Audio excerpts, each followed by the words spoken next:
Yo, yo, yo, what's going on at the fight war? This your boy Money back with another one for Emma. We talking boxing. We talking boxing.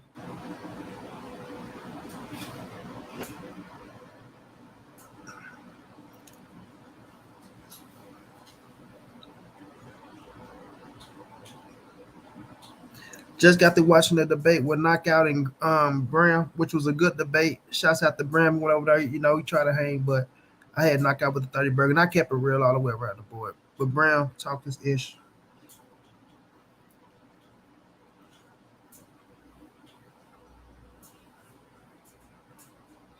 Still listen to Knockout wrap up.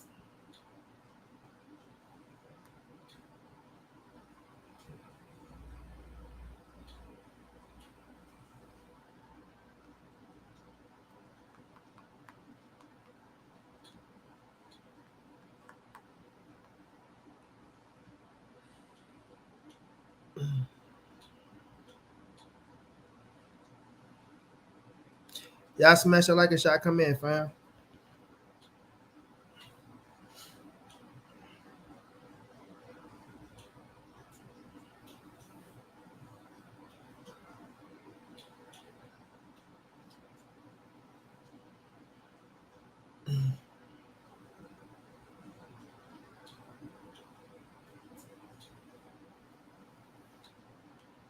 Smash it like a shot. Come in, y'all.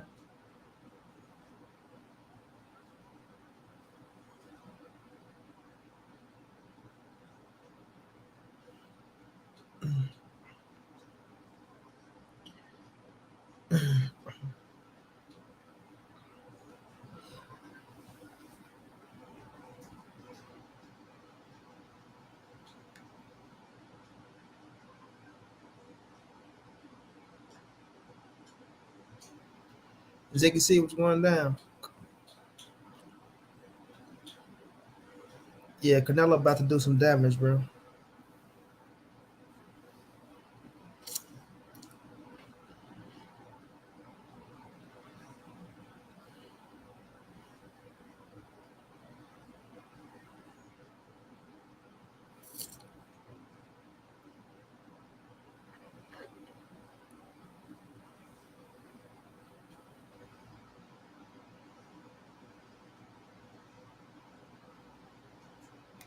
Y'all smash that like.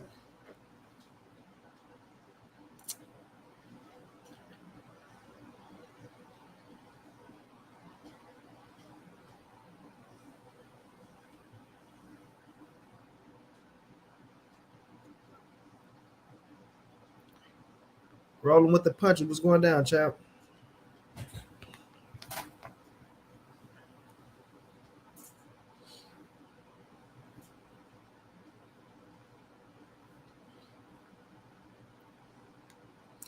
Ivo, what's going down, Ivo?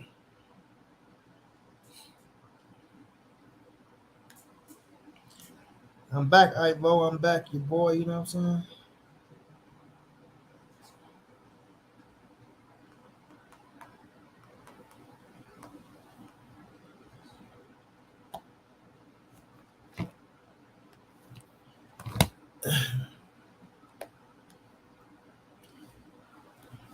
It's good, my brother. That's good.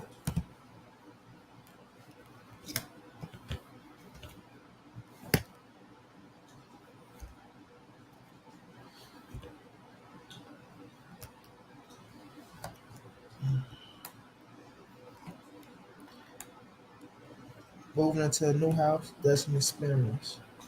No doubt, champ.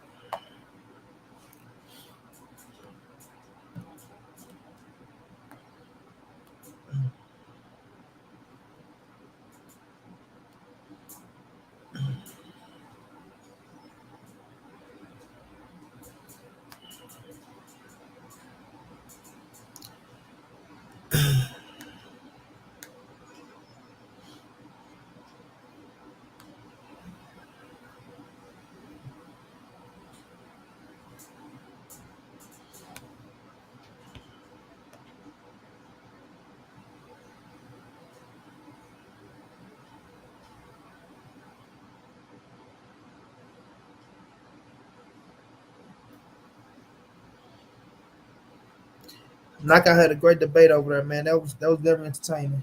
You know what I'm saying? Y'all smash your like though, but we got Canelo GGG this Saturday, man. This Saturday, man.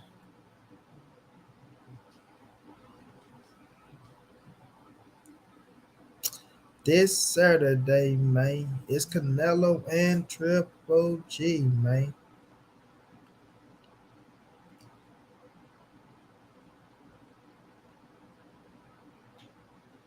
Edward Rodriguez, what's going down, bro?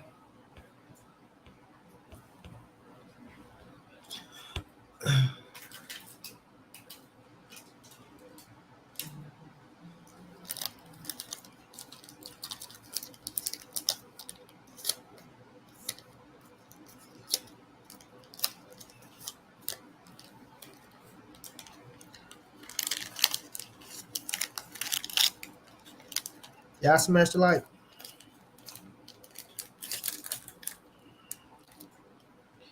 Smash the like. Smash the like. Yeah, baby.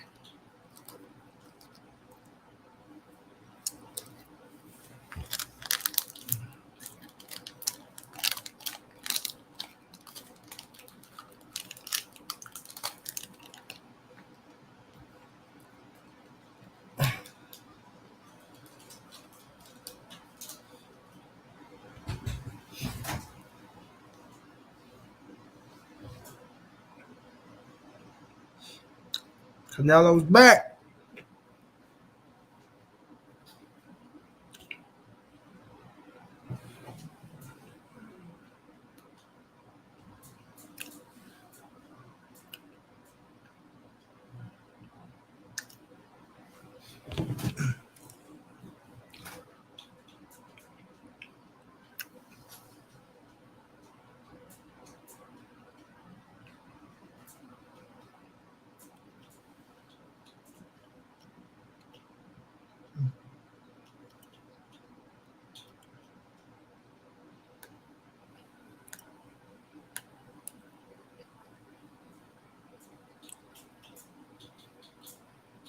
Junior Delgado was going down. EJ was going down, bro.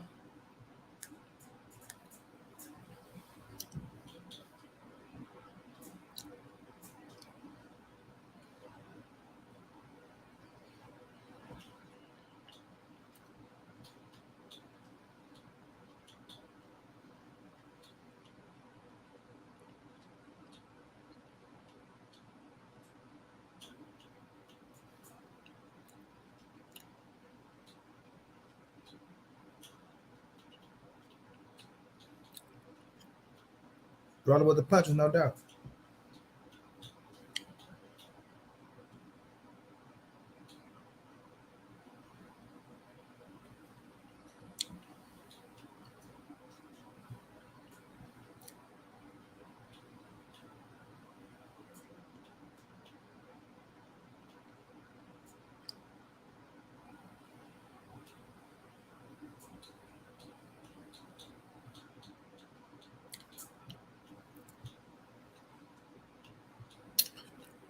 Y'all smash the like button.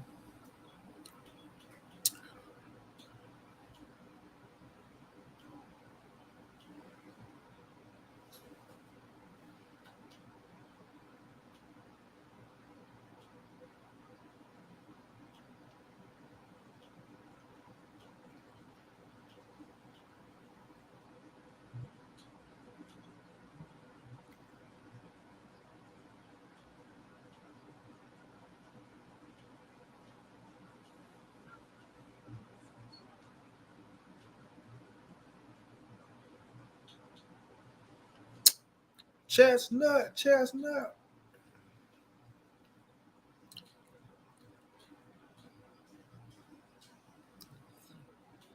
Per South Central, what's going down, bro? Oakland LD was going down, man.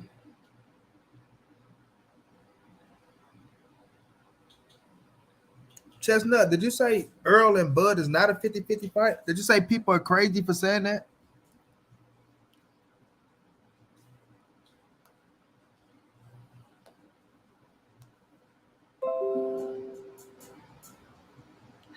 Is that what you said, Chess?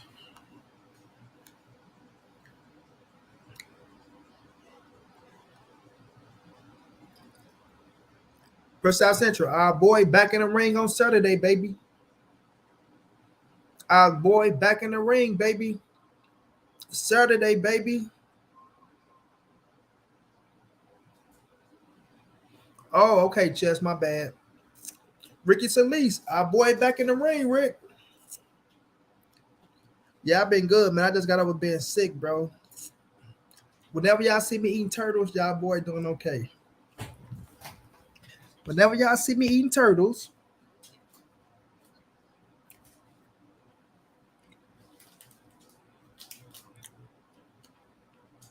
that's your boy snack right here.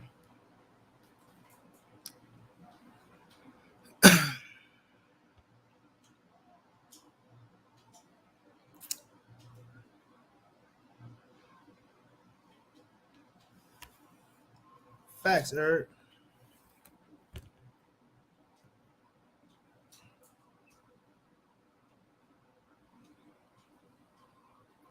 Hell yeah, open up the hell yeah.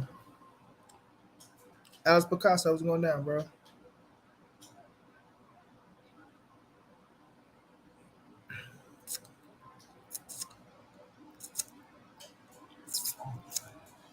Alex Picasso, did you read? Or you talking about somebody else in the chat, bro?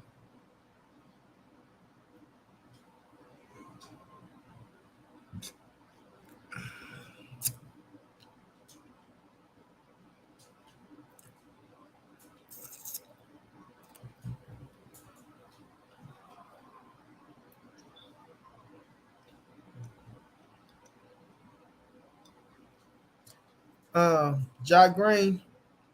I don't know, bro. It's gonna be late. It's gonna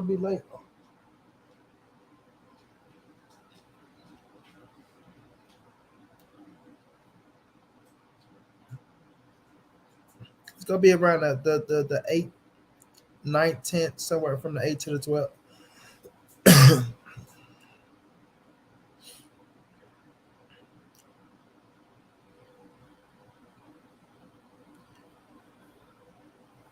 AC, I show the fights on Instagram. You have to follow me on Instagram. Instagram, Monty the Right on Instagram. I'm gonna show the fight, but I can't show it on YouTube. Sabino Gomez was going down, bro. Thugger D was going down. 0-0. It's possible. It's possible.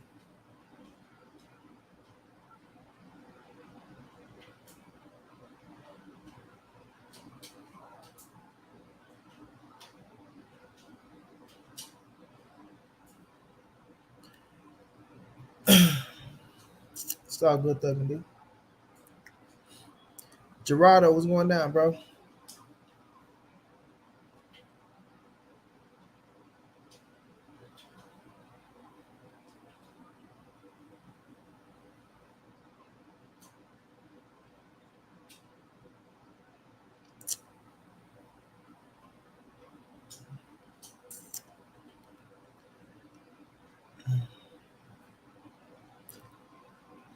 Yeah, Errol, it's possible.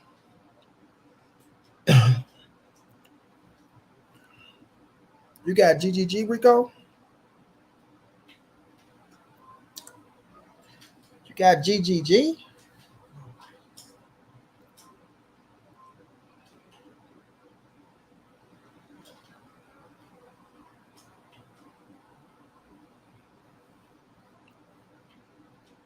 Can you share screen fights after the fight is over? Or oh, AC pick. Yeah, you can't. No, they'll block you, bro. They'll block you. So you can't show nothing on YouTube, bro. If you ain't there yourself with your own camera, you can't show nothing on YouTube.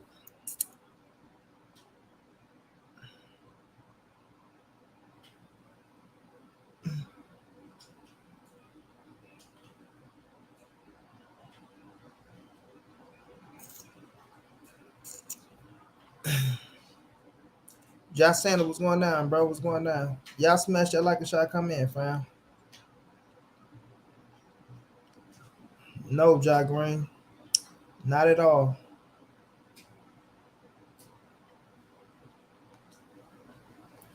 Not at all.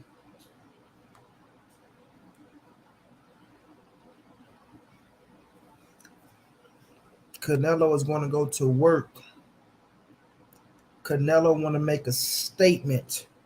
Canelo is going to make a statement. And then after that, coming for everything they owe. So all them cats that try to talk shit about Nello, try to brag on his name, try to talk about my boy as if my boy isn't still the baddest motherfucker in the game still. You motherfuckers are in for a rude awakening, my friend. He's coming to beat the fuck out your favorite fighters. Yeah. Charlo, get ready. Your ass is going down. Yeah. David Benavides, get ready. Your ass is going down. Yeah.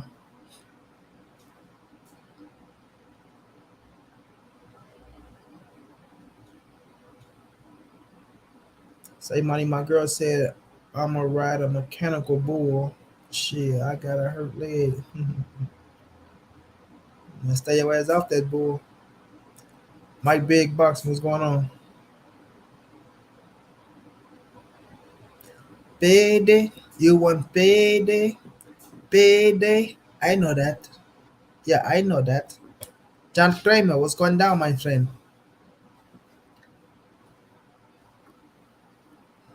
Leo say some judges again.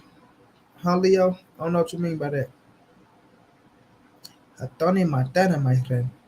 I sound like fucking Tony. I sound like Tony, eh? I have fucking octopus growing on my ears. OTB was going down. OTB, that was a good ass debate. You feel me? That was a good ass debate. Kurt, what's going down?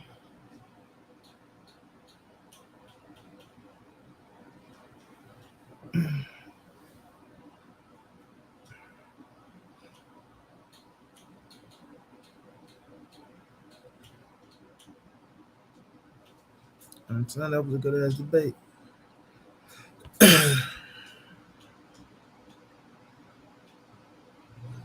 Oh, okay. Ain't nothing wrong with that.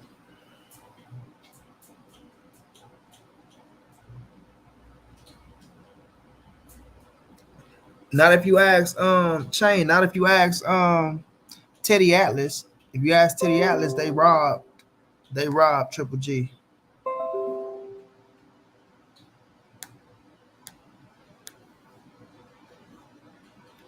Pigeon Mike Tyson, what's going down? If you ask Teddy Atlas, they robbed Triple G in his opinion. You feel me?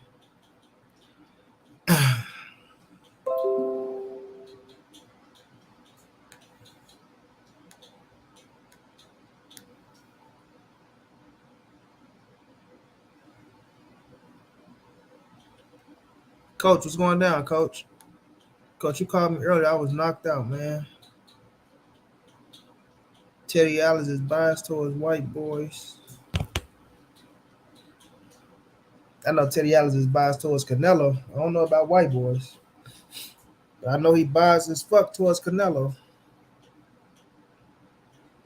You know what I'm saying?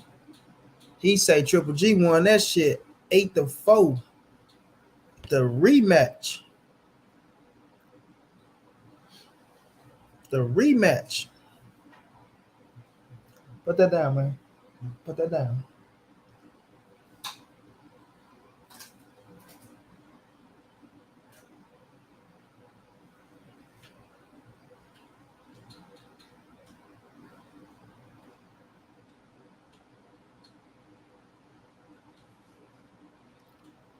You know what I'm saying? He said that boy won a rematch,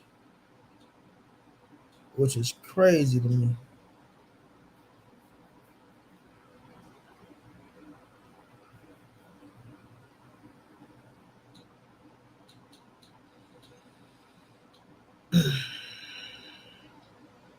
I mean, Oscar De La Hoya, Lomachenko, and GGG or Fighters Delight. I like Oscar. Oscar is one of my favorite fighters, bro. I like Lomachenko. Loma's like I like Loma style. And I like GGG. But the biasness he shows to say that Canelo lost the second fight is rhetorical to me, fam. Fucking rhetorical. Seriously, D.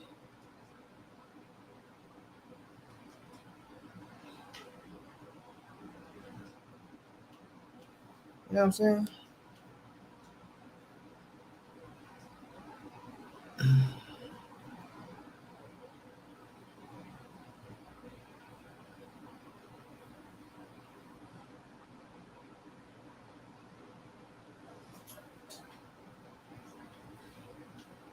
Most definitely, John Canelo got that boy. When he got that boy.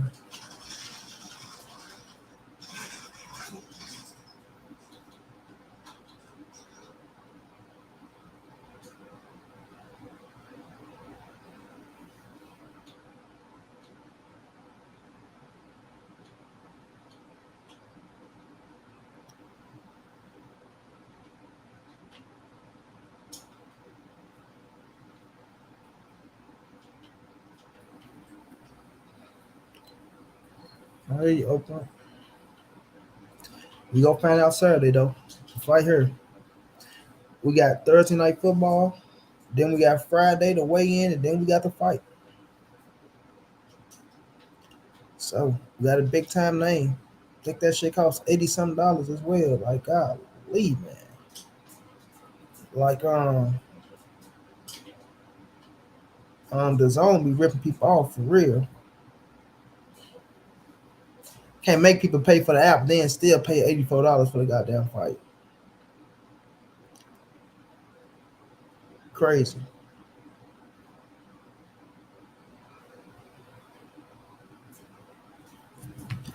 You know what I'm saying? Crazy. You gonna make people pay for the app and still pay 80 something dollars for the fight.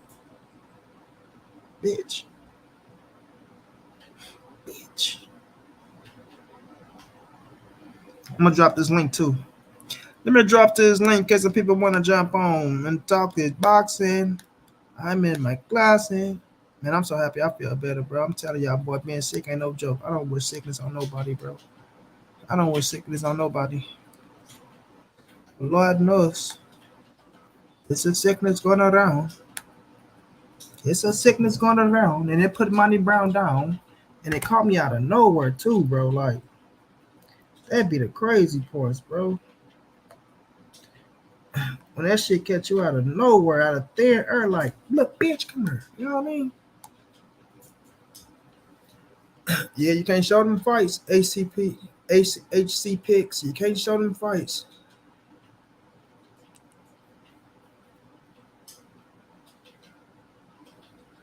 Blue Blood still thinks Canelo top four for sure.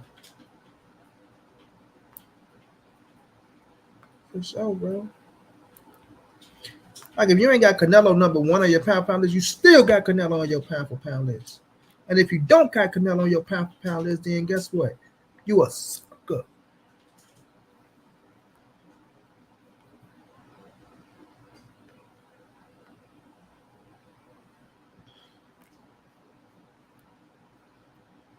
If you ain't got Canelo on your pound for pound list, you a sucker.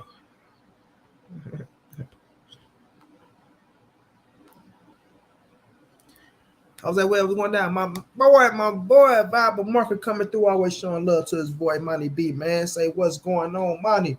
What's going on, Bible Marker 1, man? I appreciate you, my brother. Always coming through, showing me love, being a real one, being stand up, never turning your back, bro. Being trill and being real, bro.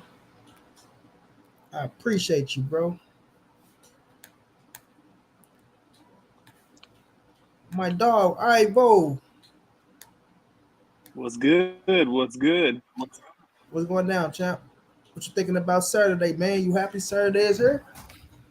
I am, man. It's gonna be a good fight, man. I don't care what anyone says. I don't give a shit about anyone saying he too old. He's a unified champion. Duh, His duh, only duh. losses to Canelo. I don't give a shit. We got somebody in the background named Monty the Cone. Let's see. What's up, Oh, Monty the Cone?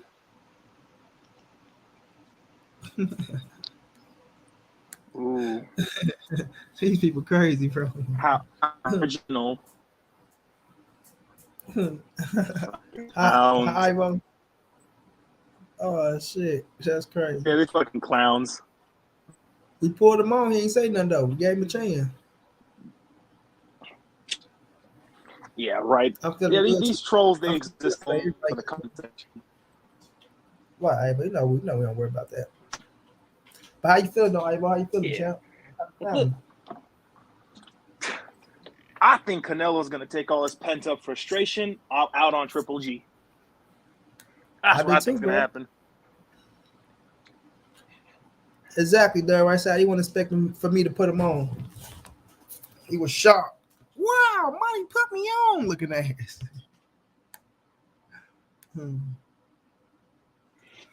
Yeah,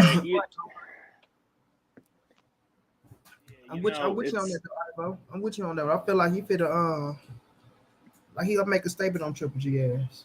And a lot they gonna try to say he did it to an old man. Triple G was old. Oh, Triple G got in if that ring. anyone get if people give credit to anyone for beating Luis Ortiz, in that case Wilder and or Andy Ruiz, then you got to give credit to Canelo for beating Triple G, man. Triple Exactly, bro. G Triple G is still the unified champion of 160, man. Like, Unified champion, bro. Two scrap. Oh, two scrap shorty right now. Two scrap shorty so right now, bro. it's just the way it is, man. He got 2 straps, so you can't say he's washed up because he just unified. That was his last fight. And then he stopped him. He stopped him. He stopped him. He stopped him. So yeah, Triple G is still vibrant. Triple G is still relevant. I don't know how relevant he's gonna be after Saturday, but he's still relevant. Hey, if he loses or if he wins, regardless of how it goes down, mind you, I have Canelo stopping him maybe rounds like 8 to 9. But if he still like wants to fight afterwards, bro, we need an undisputed 160 pounder, man. Like, we need to hurry the fuck up over there. I think he will do that though. I think he'll lose to Canelo and go back to 160. Do you think he'll actually fight? Do you think Yanni Beck will actually fight him? Because I know Yanni Beck said some shit about him not wanting to fight Triple G. I think after this Canelo performance, I think he'll fight. I think Triple G will fight anybody, but at the most, I think him and Cholo probably get it on. Young Billy, what's going down, champ? Great job over there being a judge, Young Billy. Great job, bro. Yeah, I think I wouldn't mind seeing that fight, man. Honestly, I would love to see Charlo versus Triple G. Hell, I wanted to see Charlo versus Andre. I wanted to see Andre versus Triple G, but shit happens. Mm-hmm. Andre dropped his belt, moved up, so hell if I know. Yep, drop that belt. I knew he's gonna do that though. Canelo on the 8 body shot stoppages. Again, Andre's in a weird position right now. What you think about it? Sorry. Oh, it's all love, Young Billy. You know what it is. Like I said, I thought you did a great job over there. I thought Knockout hit him with a 30 burger though. I ain't gonna lie to you. I thought Knockout hit him with a 30 burger. I thought he hit him with a 30 clip. I feel like I respect Bram though, because Bram come on my channel all the time, and the points that he was making on Knockout channels, the things that he tried to use over here with me, which I knew what he was coming with already, and I think Knockout defended those points in my opinion. You know what I'm saying? I thought, when he was saying that Crawford was the best finisher in boxing and Crawford was the most athletic, right? I thought, and I was like, shit, how you gonna say he's the best finisher? Because he stopped everybody at the welterweight division, but the top dogs that he stopped in Porter and Kell Brook, right? Errol Spence stopped one and beat the other. Regardless if we're saying Thurman did it already, it's like it was things he was bringing up that he knew he should never did that though. Like he should never. But I don't blame him. That was his points. That was his points. That was his, and he believed what he said. But I just felt like, those points. He should have brought some more spice with him, added something to him. But his passion and the way he delivered it, You know what I'm saying?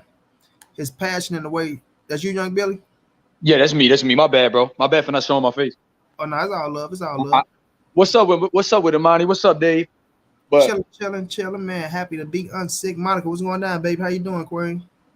Sitting but yeah, over there, 1-0, looking good. 1-0, looking good. Monica, why I'm 0-1. Yeah, though, baby. I felt like in that debate, I feel like it was a hey, debate.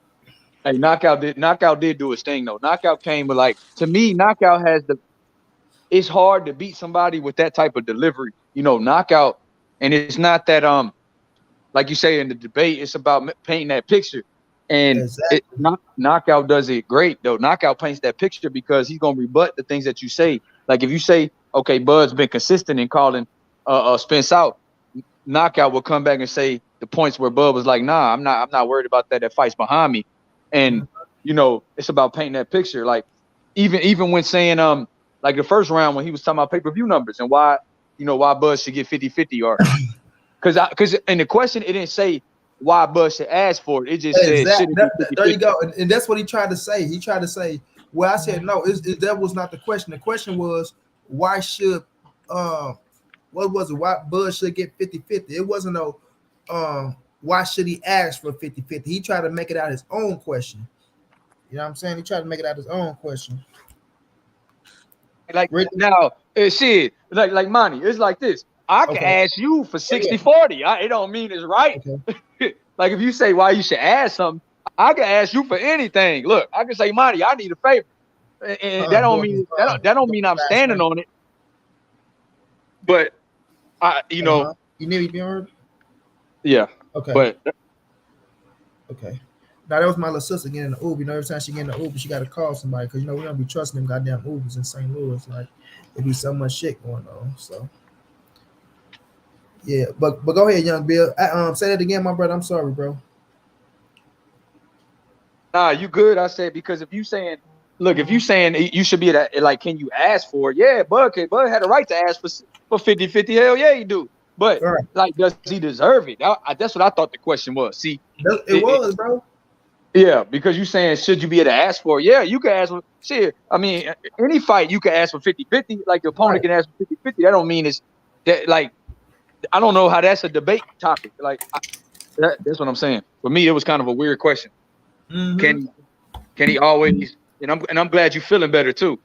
Man, Bill, I feel all the way back normal, bro. I'm so happy, bro. I'm talking about, man.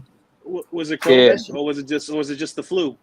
Bro, I don't know what it was. Like whatever it was whooping my ass. You feel me?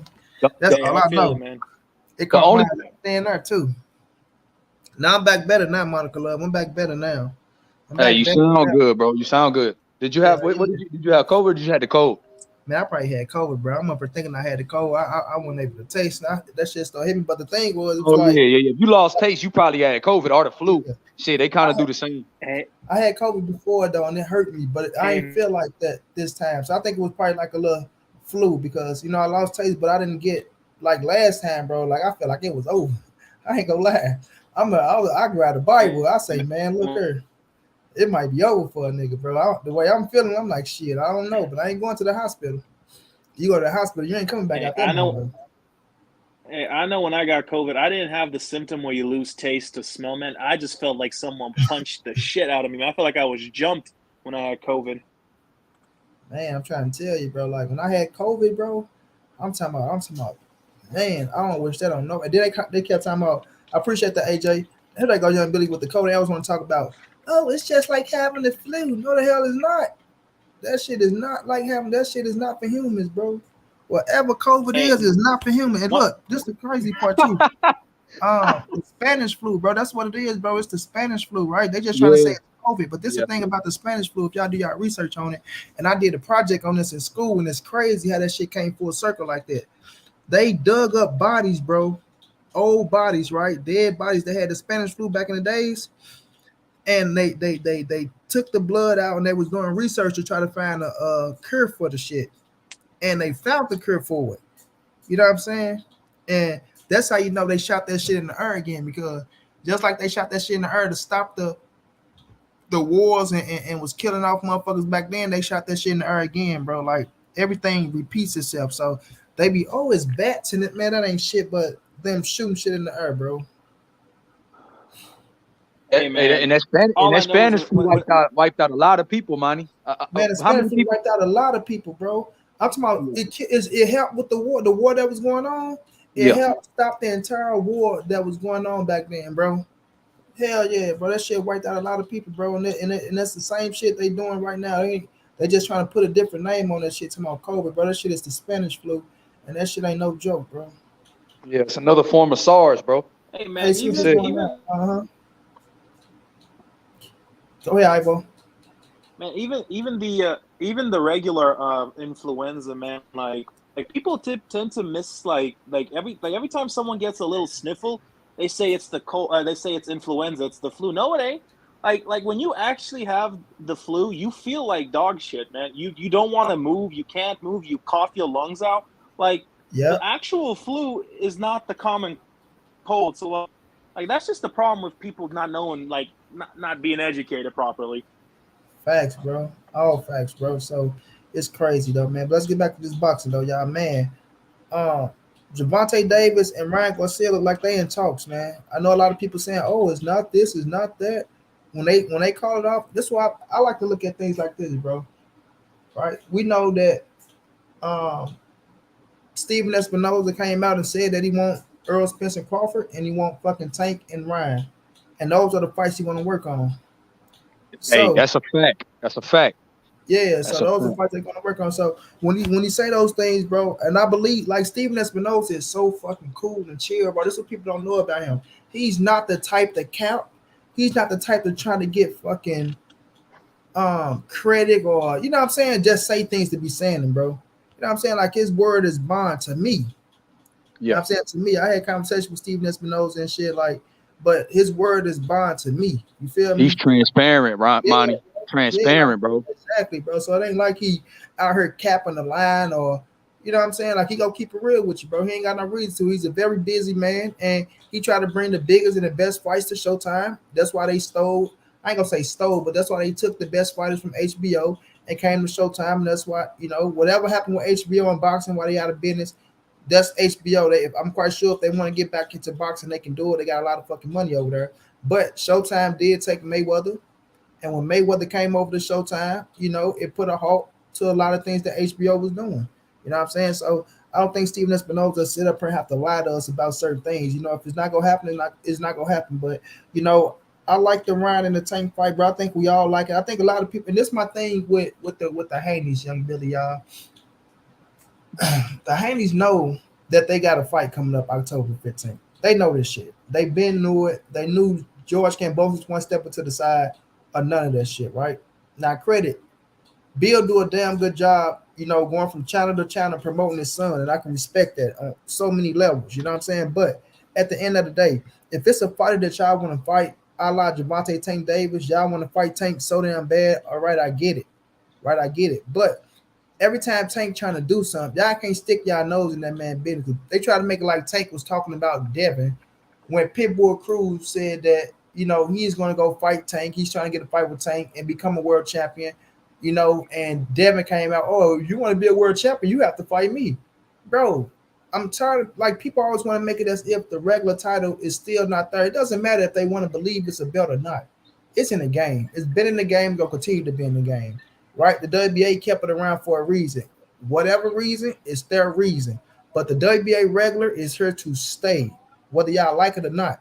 So when he came out, like I want to fight Tank in a rematch, I feel like I beat him. He gave me, you know what I'm saying, my shot to the fight with him. It got my name out there. So I see what a Javante Tank Davis win to do for me, and I know what another fighter do for me. So when that happened and they stuck their nose in that man, oh well, if you want to become a world champion, you have to fight us and this and that. Well, are y'all trying to pursue a fight with him?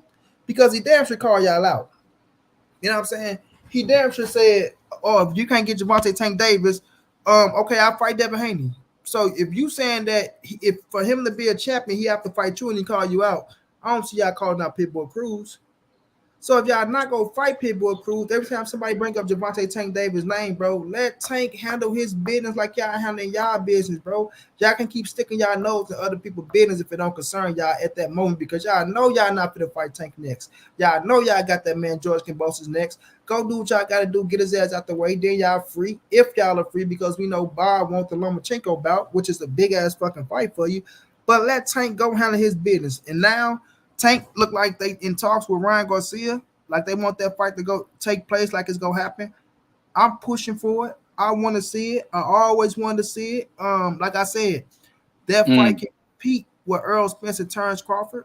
Listen to what I'm saying. They can do so much with Tank and fucking Ryan Garcia. Y'all gotta understand marketing how this boxing shit go. By them younger than Tank, by them being younger than fucking Errol and Crawford, right? Of course, us hardcores know that Bud and Errol is the most competitive fight. But marketing, bro. And I stand on these words, young Billy.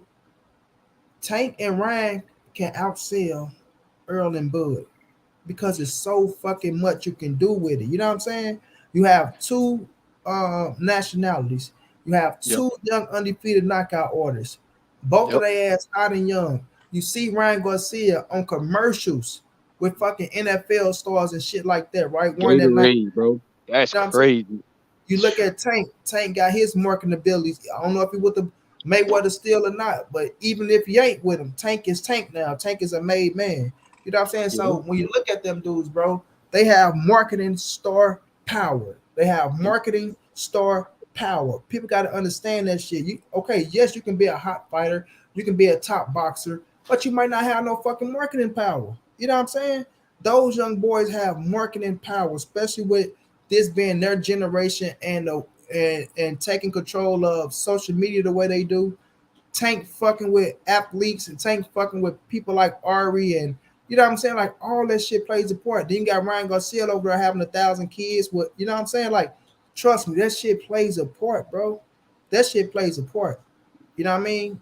Ryan is fucking known. People be talking about, oh, he's an Instagram model and he's a YouTube fighter. Yeah, he's making millions, and that motherfucker's a real fighter. So once you put him with the right name, him and Tank together, that's when you'll see his star power come to life. You know what I'm saying? So I like the fight, bro. I do think Tank will stop Ryan, but I'm telling you, Ryan, and I stand on this, Ryan has the power to knock out anybody at 135 and 140. I repeat, he has the power to knock out anybody at 135 and 140 because the way he delivers shots, he's accurate, he's precise. All you gotta do is hit the motherfucker on the right spot with 5 pounds of pressure and put your ass out, right? So Ryan has the power, the speed to catch anybody with his counter punching ability and the way he with the carpet bag. That shit is real. So I'm looking forward to them to push for this fight, bro. I'm pushing for the fight. I don't care who don't like it. And if it get made, watch how big that shit be, bro. And if Florian Oscar involved with it, it just make it that much more bigger. Well, you know, that's what I would that's also like to. Go ahead, bro. Go ahead, boss. No, I was gonna say, keep in mind, people got to understand that these social media influencers, like look at the KSI fight. Did you know the KSI fight grossed almost like 500,000 pay-per-view buys? Like that's a good number for someone who's not an actual boxer. So like like people like, bro, like I know boxers nowadays that would fucking kill for $500,000 in pay-per-view money. Kill for 200,000. Exactly. Bro, they would kill. I know I've seen some flop pay-per-views that people would kill for 100, 200. Like, so like these social media influencers, yes, they are niche to an extent because like, yeah, I don't think KSI would ever compete with like an actual champion, but they do bring life to the sport and they are popular to an extent. So people hating on it is just people still living in the 90s and like Godspeed, man. That's a fact. That's just bro. that's just my opinion. That's just my opinion. I agree 100. Yeah. I agree too, man. Like you said, Monty. Even if Floyd ain't a part of it, just the fact that he's always been linked, and the fact that he's gonna forever be linked to Tank Davis. It's just a built-in storyline. And what you said about Ryan being dangerous, when you look at Ryan being less than like I seen the early odds. Ryan's plus 250, plus 240. There Yeah, hasn't been a tank opponent plus 250, plus 240 since damn near Pedraza, Monty. When you mm-hmm. look at it like that, you like, Yeah, wow, this would be this. So the like people, Ryan, like you said, is dangerous. Like you said, that check hook, that body, the hook to the body, he could put, like you said, the power is legit though, and powers. people can say what they. Hey, and he's been training for a southpaw for about. This will be his third or fourth camp in a row, preparing for a southpaw in his third camp with Goosen, and he's steadily improving. So I do see little improvements with Goosen. Facts. All right. Rich Gas is going down, bro. Doug Rice is going down. What's going on, man? And the thing with Ryan, bro, in his last fight, his jab looked much more crispy. That right hand, that straight right, looked crispy too. You feel me? The length that he brings, it's a tough fight. You know what I'm saying? It's a good fight, and you feel me? We know, I want to see Dev fight Tank, but damn it, Dev, you tied up, bro, and so you need to fight after you fight Kambosos, fight Lomachenko, and Tank, man, let Tank and Ryan get it on, bro, and like I said, I'm hearing that they trying to sidestep Oscar and letting Ryan Lawyer do more negotiating for this fight to make it happen. You know what I'm saying? So if that's what's going on, bro, I hope they make that fight. It's a good fight. Let me tell you why. Let me tell you why that this fight is it's a strong possibility of being made. Because Oscar De La Hoya knows he don't want to lose Ryan Garcia. He already lost Canelo Alvarez. He said out his own mouth, even though he feel like Ryan is not ready for the fight, in his opinion, it's not up to him. He said Ryan want the fight, and if this the fight that he want, he have to make it happen. Because if you start making Ryan unhappy and shit, and y'all been through this situation before, they've been down this road before, Oscar and Ryan. They have run in and head butted before. So with Canelo out the way, right? Because I think that's what Oscar want to do. I think he think Canelo was misleading Ryan and doing shit like that to try to fuck it up. But no, Ryan is gonna be his own man, and when it's something that he wants and his mind is stuck on it, and he know himself that he capped a lot. He know himself what people think about him. That's why he say the things that he say, and he want to make those things right. Win, lose, or draw against Tank, his superstardom still gonna be Ryan Garcia. Win, lose, or draw. You know what I'm saying? But he understand the magnitude of the fight if he win a motherfucker. He understand that shit because if he knock out Tank or if he beat Tank, it catapult his ass as well because he ain't like his stardom is right there ready to blow with the right fight and the right W. You know what I'm saying? So with him doing what he's doing and him wanting that fight and it's been this long and him saying the shit that he's been saying, he want to try to stand on that shit. You know what I mean? So Oscar De La Hoya know he can't drop the ball. And like you say, Doug, if he has to get his lawyer involved to start talking about this shit and Oscar is not involved, then that means, they not seeing eye to eye. And Oscar don't want to lose Ryan Garcia because that's the biggest thing you got on Golden Boy outside of fucking Virgil Ortiz right now, right? That's the biggest thing you got. And if you lose Ryan Garcia, you really gonna be shit out of luck. I ain't gonna say shit out of luck because he got a boatload of fight, but that's your superstar. That's a money maker for you, right? So I don't think he want to lose Ryan Garcia. So I think he gonna do his best to try to play ball the best way that he can. You know what I'm saying, to make Ryan happy. So that's why I think it's a strong possibility of this shit happening. Hey, would you, the fact that this fight is in talks and could potentially happen this year to like early next year, and then just like, man, look at how much shit passed since the original talks for fucking ESJ versus Bud. 4 goddamn years. Oh my God.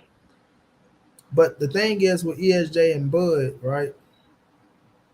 We all knew what Errol was gonna do. Like people didn't believe him. Like that's on them. That's why I tell people the fight wasn't realistic for 4 years. It's been realistic since he beat your Dennis Ubis. You know what I'm saying? Since last year. So this where we at with it now is really realistic. It's on the table. It was never on the table back then. As much as they want to try to make it out to be, oh, Errol Spence, Terence Crawford. It's been here. It's been there. No, negative as fuck. You know what I'm saying? You never seen them send a contract either way. You know what I mean? You never seen them send a contract either way. So the fight was never realistic. Errol Spence told you what he was doing. And then on top of that, Errol Spence had his mishaps, right? The car crash, had to get back. Bud felt the way he felt. He don't want to fight no more. However the shit played out. The fight is here now. You know what I'm saying? The fight is here now. So I wanted to ask people, like, do they want the fight still? Because I'm seeing a lot of people out there and I'm hearing a lot of things like people saying, oh man, look, I'm over it. I don't care if the fight happened or not. You know, even if it do happen, I'm not gonna believe it. This, that, and all that shit. Like, I'm still a firm believer that the fight will happen. I want the fight, and I'm gonna continue to push for the fight, and I'm gonna continue to make videos on the fight. So that's why I was saying people be up under your videos because you got faith that the fight will happen, and other people don't. They want to tell you, "Oh man, stop talking about this shit. It ain't gonna happen, bro." That's you and your faith and your belief. You know what I'm saying? That's how you feel. You can't tell the next man how to feel. You know, I'm still a firm believer that the fight gonna happen, and then like, oh, I feel like I believe the fight will happen this year. yeah, I feel like what happened this year. I feel like even with the fight, right? And I know a lot of people say, "Oh well, they need time to market the fight and promote the fight," and the fight is whenever they make the fight, it's sold, bro. It's sold. Period. Whenever they make that fight, it's fucking sold. You know what I'm saying? It's gonna do what it's gonna do. Even if you go do a press tour, it ain't too many places you can go, right? But even if you do a press tour, I don't think a press tour is gonna attract an extra 500 or 300 or 200,000 motherfuckers. I really don't think so. I think you put that bitch on, it come in during football season, right? While the football game's going on, you find a way to mix it out there in the stadium. You know the Cowboys gonna have that bitch playing in their stadium. You try to get it through there, ESPN, get them a piece of change to promote it on their shit. Do the first press conference, do the second press conference, and let that shit rock out. You know what I'm saying? So I still feel like they're gonna make it happen. That's why I say with Tank and Ryan, they can compete because they can do so much with Tank and Ryan. You know what I'm saying? You can move them around and make their shit pop like that. So, but with Earl and Bud, I want the fight. I feel like that fight will happen. You know what I'm saying? I'm continuing to push for that motherfucker until I see Errol Spence in the ring with somebody else and Terence Crawford in the ring with somebody else. And if y'all don't like it, if I drop a video on it, don't watch the video, bro. Just skip past it. Look, it ain't gonna hurt my feelings. Skip past the motherfucker, bro. But don't get on there and watch it then and comment. Hey man, stop talking about these dudes. They're not going to fight and they're not going to do this. And I'm tired. I don't give a damn what you tired of or how you feel. I'm a boxer fan as well. I want the fight. So I'm gonna try to speak what I want into existence. You feel me? The power of the tongue is fucking real, bro. So I'll speak what I want into existence. You speak what you want, and I'm gonna speak what I want. You feel me? And then I'm a content creator, and this is my goddamn channel. So don't tell me what to create on my damn channel. You feel me? Hey, Monty, I'm gonna be honest with you. Like that's how I feel too. Like I've seen that on a couple videos that I dropped about the Spence situation and all that. People like, why you bringing them up? I'm like, man, bro. Like you said, it's kind of frustrating, man. To be honest, because it's one of the biggest fights that can be made. So when there's news about it, I just, drop what you feel, bro. If it's something that's something that you care about, like me, I care about that fight. And like you said, I'm trying to make sure I'm trying to push it because I really believe it should, and I want it to happen. Like you say, Monty, I'm not going to be a pessimist about it until I hear that it's not being made, and I'm not going to go that route. And I just honestly feel that way. I can't go that way, bro. And especially when Earl Spence told me that the fight is still on the table. My brother Reg, what's going down, big bro? How you feeling, champ? Especially when Earl Spence told me out his own goddamn mouth that the fight is on the table. So you know what I'm saying? It's like if he told me that shit, then why I'm gonna listen to the next motherfucker to damper my spirit? You feel me? So Errol Spence told you that the fight was on the table? Let me show you, bro. That's what I'm saying. That's what I'm saying. And go ahead. No. Go ahead, Bossman. I was actually going to bring up, because I was watching a couple of your panels, because I can't jump in as often because, again, I'm in the middle of moving houses. But I love watching your panels because I think you have, such a diverse, group of people that hop on. So I like when y'all talk about Terence Crawford versus Errol Spence because it brings out I like the fire because this is what people, I love when people are, really passionate about a topic. It really is entertaining. Hey, I'll be the first to say, I want that fight to happen. And then some days, bro, I'm gonna tell you, man, this shit ain't happening, bro. I don't believe this shit happening. Then I'll come back and I'll be like, man, I ain't even gonna fuck with the fight. Then next thing you be like, man, if it happened, YB, we going, bro? Man, I want that fight to happen so bad, bro. And just because, man, these are two of the premier fighters right now of the decade, you feel me? And man, that's a huge fight, especially for real fans of the sport. And so, man, you know how that shit do get frustrating. Though. I be on both sides of that shit sometimes, to be honest. Yeah, I'm not mad at nobody for feeling how they feel, right? But I don't want nobody to be mad at us for feeling how we feel neither. But like I say, everybody go feel how they feel about how it's going on because Reg, don't do that, Reg. Cassandra was going down, beautiful queen. Don't do that, Reg. Don't you do that. Don't you do that. Ain't no bagging back from my rounds, bro. It's all good, Ivo.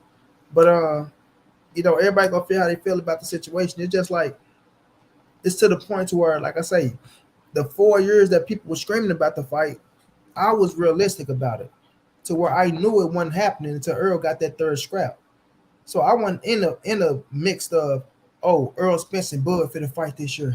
Or Earl need to fight because I knew the fight wasn't happening. I knew it wasn't happening. So when Earl got that title and he said what he said, right? That's when I knew the shit was realistic. And while I was going on, I'm looking like, who Earl go fight next? Who Bud go fight next? So it's a lot of people that were just sitting up there feeling like, oh man, a fight can happen next. Oh man, Errol Spence this and Errol Spence that. Terence Crawford this, Terence Crawford that. Like, nah, man, they knew that shit wasn't realistic. Bud and them knew it wasn't realistic. That's why they said the shit they were saying because they knew they can say it and it'll make them look good, right? Like if I know for a fact that young Billy ain't fit to fight me, but I'm doing a press tour and I know that it ain't realistic, but yeah, I want to fight young Billy motherfucking ass, bro. You know what I'm saying? That's the fight I want. He know I want to fight him. He know this, but I know that I got something different going on.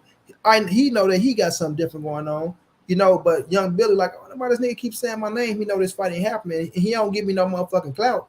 And he ain't saying shit back. Oh man, young Billy a bitch for not saying he don't want to fight Monty Brown, man. You know what I'm saying? Monty Brown said he want to fight. He been saying he want to fight. He saying it. And then when that shit get realistic, young Billy said, all right, motherfucker, now is realistic. What's up? And then I just, all right, well, if you want to fight me, then you have to do this. And if you want to fight me, then you have to do that. Like, nigga, you been screaming all this, you want to fight all this motherfucking time. Now you got the opportunity to get it. Now it's a million fucking obstacles you want me to jump over. And I'm the big dog. You feel me? So I still feel like it's going to happen, bro. You know what I'm saying? Like, I really do. Like, in my heart, I feel like this fight happening this year. I still feel like it's going down in November. And, we just got to wait and see. It ain't like November. It's here right now. And it ain't like these motherfuckers for the fight tomorrow. So, we just got to wait and see. We got a good fight coming up on Saturday, whether people like it or not. And then after that, we see what we get in September. We get to October, see what we get in October. And then, we keep it moving like that. Quick, what's going down, Queen? But I'm still a firm believer that this shit, is taking place. Is it a black eye on boxing if it don't? Yep. I ain't gonna lie. Yeah. Yeah, I ain't gonna lie. I ain't gonna sit up there and make it like it's not because everybody wants it, bro, and it's realistic. You know what I'm saying? Everybody wants an OTB and it's fucking realistic. It ain't like it's shit in the way to really stop it. You know what I mean? Like networks and shit like that because Bud a free agent. Like this, honestly speaking, this is the best time for them. It gets no better than this. I mean, what's better than the top two motherfucking fighters at the welterweight division fighting for undisputed? Both of them undefeated, both of them in a prime, both of them coming off of big wins. Errol Spence back on this shit, right? He ain't slipping and bullshit, partying and all that shit. Bud stayed on this shit, so gotta give him credit for that, right? Like it's at a point to where it's at an all-time high where we know what we getting once they step inside the ring. This is a fight that's going to live up to the hype. This is a fight that's going to live up to the hype. There's no way around this fight. No matter who wins this bitch, the fight is gonna live up to the hype. You know what I'm saying? So that's why it'll be a black eye right now while both of them on top of their shit. And it's and that's why I didn't like when Bud say he didn't need Errol Spence because he keeps speaking this Hall of Famer shit. Like I'm a Hall of Famer with or without a man. Bro, but you said out your own mouth in the Andre Ward video that you haven't had that big fight to solidify who you really are. And Sean Porter, like you got Sean, don't get me wrong. I want to see you fight Sean. I give you credit for everything that transpired, but we're not gonna act like what happened didn't happen. You know what I'm saying? But at the end of the day, like I say, Errol Spence is bigger than anything you ever done in boxing. You beat Errol Spence for undisputed, bro. It's bigger than anything you ever done in the fucking sport. That quadruples beating motherfucking Julius and Dongo for the scraps. And Julius and Dongo, my guy, right? But that quadruples that shit, bro. You know it. You know what I'm saying? So at the end of the day, and vice versa with Errol Spence, right? Beat turns Bud Crawford. It's the biggest thing you ever done in boxing. For undisputed, you know what I'm saying? A 3-division world champion, a bad motherfucker. I ain't gonna make it as if it's only Bud got something to capitalize off of. No, Errol Spence has a lot to capitalize off of right there. You know what I mean? That right there marks you as a fucking Hall of Famer. That marks you as a Hall of Famer. The longest rank, almost he probably the longest ranking welterweight world champion right now since 17 to motherfucker. Not saying in history, currently, right? From 17 to right now, you go beat Terence Bud Crawford for undisputed, you know, at his best. First person to put a motherfucking one on his fucking record, right? Take his oath.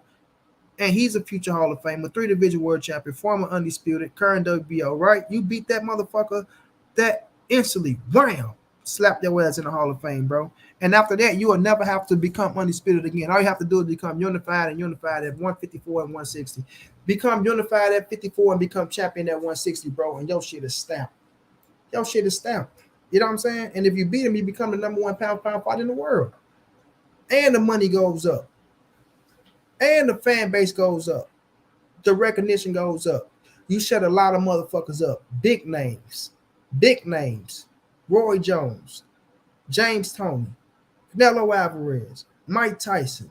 All these motherfuckers that's picking against you. Shut all these motherfuckers up and prove them wrong. You feel me? You get to point the fingers and say, I told you motherfuckers. So it's a lot that goes in it for both of them, bro. You know what I'm saying? So it's the biggest fight in 2022, bro, and they need to make that shit happen. And I'm gonna keep speaking this motherfucker into existence until it do happen. I want it this year, goddamn me. I want it this year. I appreciate that, Quick. I appreciate that, love. I want it this year. Fuck that shit. Yeah, I'm with you on that one, big bro. What's y'all cutoff, man?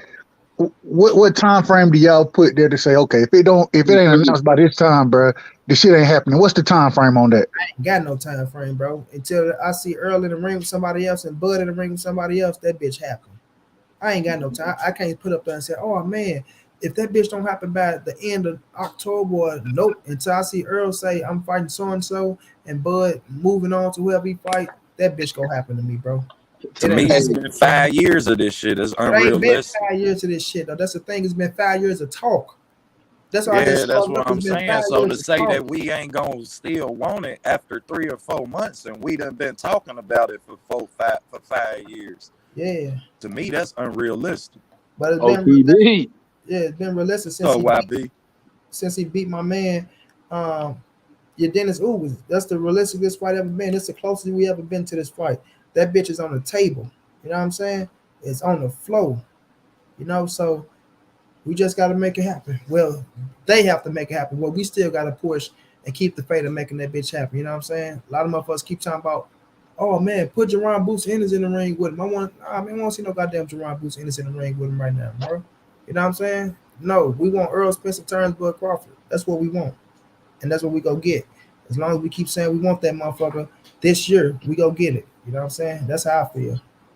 And that's all respect. You know, I just like shit, to answer your cutoff question, right side, I'll say by the end of the month. Like if it's gonna happen in November, I'll say by the end of the month. I think that shit gonna get announced soon though. I really do. I have a feeling. Bud just dropped a little video, of him back in the gym talking about this is what I do. This the life I chose. Mm-hmm. I just saw that, man. I don't think people tripped off this neither. Errol Spence showed something where he was eating, and I person made the fucking video on it, but I was too fucking sick, and I was gonna see it, and I'm gonna make that bitch tonight or in the morning. And I hate that. I wanted that I fucking get it though. Let me see that out, because I'm always screen recording shit and screen. Well, you find it. Y'all know all 3 of us became channels the same month. Huh? All 3 of us premiered our channels in the same month. Did we? Yeah. That's what's up. I didn't know that. I knew me and you did. I didn't know YB premiered with us too. I didn't know that. Shit, I was watching YB because his shit was jumping. I'm like, shit, what I'm doing wrong? Yeah, I need tips from both of y'all. All y'all here. No, Earl got it up there no more, but he had a plate of food up there, bro, to where you know that was diving. That was diving, bro. The shit he had with avocado, and it was a lot of shit on his plate that was diving food. You know what I'm saying? I'm like, oh yeah, that boy back on the diet. So it's like that's how I know that shit gonna happen, bro. That's how I know it's gonna happen. And even in that picture with him and his girl going to Paris, he looks slim. Errol looks slim, bro. Yep. He ain't over 170 right now. He damn sure ain't over 170. Oh hell, nowhere near, bro. He keeping that weight down like a motherfucker, bro. Earl probably Yeah, 164, 163, bro. You know what I'm yeah. saying? So he keeping that weight down like a motherfucker. He know it though. Like he always said, like keep the weight down. I remember he was talking to Tank when Tank was just fighting I think it was the Barrios fight, and Earl walked up and him and Tank was talking. He like, I've been seeing you, boy. You been keeping that weight down. They was talking about keeping the weight down with each other and shit. When Earl walked in there with his son, he walked in there. He had his son talking I to Tank and remember. shit. Yep, Yeah, remember that? yep, They was yep. talking about keeping the weight Hmm. down. They was talking about keeping that weight down, both of them and shit. Like, I've been seeing, boy, but that's just learning how to be professional. You know what I'm saying? They learning how to be, in this boxing game, bro. You don't have motherfuckers really in your corner teaching you how to be a professional. You got to learn that shit on your own. You got motherfuckers that root for you, they give you some tips, but you ain't got nobody there holding your hand, letting you know, bro, keep the weight down like they said, but it's going to be up to you to do the shit. So that's why I tell people you can't never compare boxing to these other sports. But it's like you got to learn how to be a professional, bro, and keep the weight at a certain, certain limit to where when it's time for that shit to come off, you don't have to kill yourself to make weight. You know what I mean? And you can get there nicely and not, you know what I mean? So that shit play a big part. So they learn how to be professional, and I think they loving it more. And I think Tank loving it more, and I think Earl loving it more. And that's why you hit your bumps and bruises, and that's why Tank will be better than Adrian Bronner. You know what I'm saying? I got that video coming. Watch Javante Tank Davis will be better than Adrian Bronner. So y'all don't steal my shit out there, you little motherfuckers in the background. But he learning how to be a professional, and he's not he bumped his head a few, but they hit that point to where it's like, man, we got a man to fuck up. And I'm saying that out of Tank, bro. And he's taking his career in his own hand. And that's why I'm telling Devin them and the Haney's to do y'all thing. When y'all trains clash, you and Tank, as long as you continue to win, it's gonna be one of the biggest fights in boxing. But you can't try to dip in somebody else shit or trying to tell somebody else how to move on a chessboard, because y'all move ain't go according to playing how y'all wanted that shit to go. You feel me? I can't dip over on young Billy chessboard and say, young Billy, you know what I'm saying? Take your night up 1-over-2 for me, bro. You know what I'm saying? No, I can't do that shit. You know what I mean? Let me move how I move. You move how you move. You get yourself in a sticky situation, you lose a piece, you find a way to take one of this shit and stay afloat on your shit. So, that's how that shit go, bro. That's how that shit go. But I'm with it, bro. yeah, but I still think Earl and Bud is happening this year. Mm-hmm. Hell yeah, hell yeah. Like EJ say, if it don't happen now, it's never gonna happen. Mm-hmm. And you want that shit. He Hell wants yeah. it, bro. Cassandra say fight will be announced on September 28th. That's me and Bud birthday. September 28th, Cassandra. Shit, I don't see why they gonna announce it on his birthday. Yeah, I don't think it's, that's Cassandra just wanted to be there. But I think we gotta look at the fights that's coming up and see though. But I think it's coming, man. I think it's coming. I think they, and people be like, well, y'all say this a lot. Y'all, okay, well, motherfucker, we gonna continue to say it. We think it's coming. And just probably a few things that they gotta work out, man, that they probably getting over, or some shit that they did get over, or we never know, man. We never know. You feel me? I feel like it's coming though. And I can't wait for that bitch to come. But I know one thing, this Saturday though, we got Canelo and Triple G. You know what I mean? A lot of y'all probably don't like this fight. I like it. You know what I mean? Triple G is a form where he's still the current unified champion because he ain't relinquished no titles and shit like that. So he is the current unified super middleweight world champion, going up to 168 to fight for undisputed against the undisputed 68-pound champion, bro. And one thing about Triple G, the motherfucking crack, right? He can crack. And I feel like in this fight, Canelo is going to give Triple G an opportunity to land that power, because Canelo is fighting with his head. No, sorry, he's fighting with his heart and not his head in this fight, in my opinion. I feel like Canelo is fighting with his heart and not his head. You feel me? I ain't gonna lie to you. I wasn't excited about the fight originally, and the closer the shit is getting now, especially with it being, the week of the fight, bro, I'm more excited than I thought I was gonna be for the fight, man. And I ain't gonna lie, I think that the extra 8 pounds, you know what I'm saying, that Triple G he don't have to cut, I think it'll make it that much more of a tough fight for Canelo. I got Canelo stopping Triple G in this fight, and I got him stopping him to the body. You know, from what I seen from Triple G in the Murata fight, I thought Murata hit him a couple times to that body. But Young Africa, what's up, bro? My guy, Money, what's happening, bro? What's up? Was that you over there? Was that you over there talking shit about Young Billy in that chat over there, Young Africa? About what? Oh, huh? What you mean about the debate? Yeah. I was questioning the brother's objectivity. Who kicked me out? You kicked me out, Money? Come on. I was timing your ass, because you was you was drunk.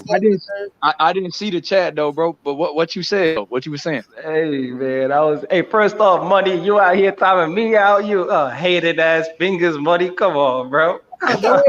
But address your issue with why you saying what you were saying? Hey, I was questioning YB's objectivity. You know, he was coming hard at my guy Brimley, and then he wasn't really keeping that same energy with KO's points. You know what I mean? So he went hard. If you look over the video again, YB, you'll see yourself in like round 2, I think, where you were questioning a lot of Brimley's points, but you didn't keep the same energy for the other brother. And then when you brought up KO points, you talked about the positive points of his. And if you do that, I think that's the definition of bias, bro.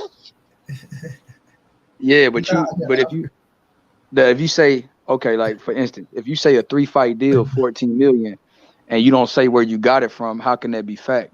If you say, okay, he left Top Rank, how did he leave, or did his contract go out and he's suing Top Rank? Like he didn't say that, you know. And then Knockout came back and said, well, his own promoter said he lost money. So it's not that he left Top Rank. Top Rank don't want to do business with Bud, right? I'm not saying that they don't want to do business with him, but they didn't think paying him the money he was getting paid was making them money. So shit, the business side just.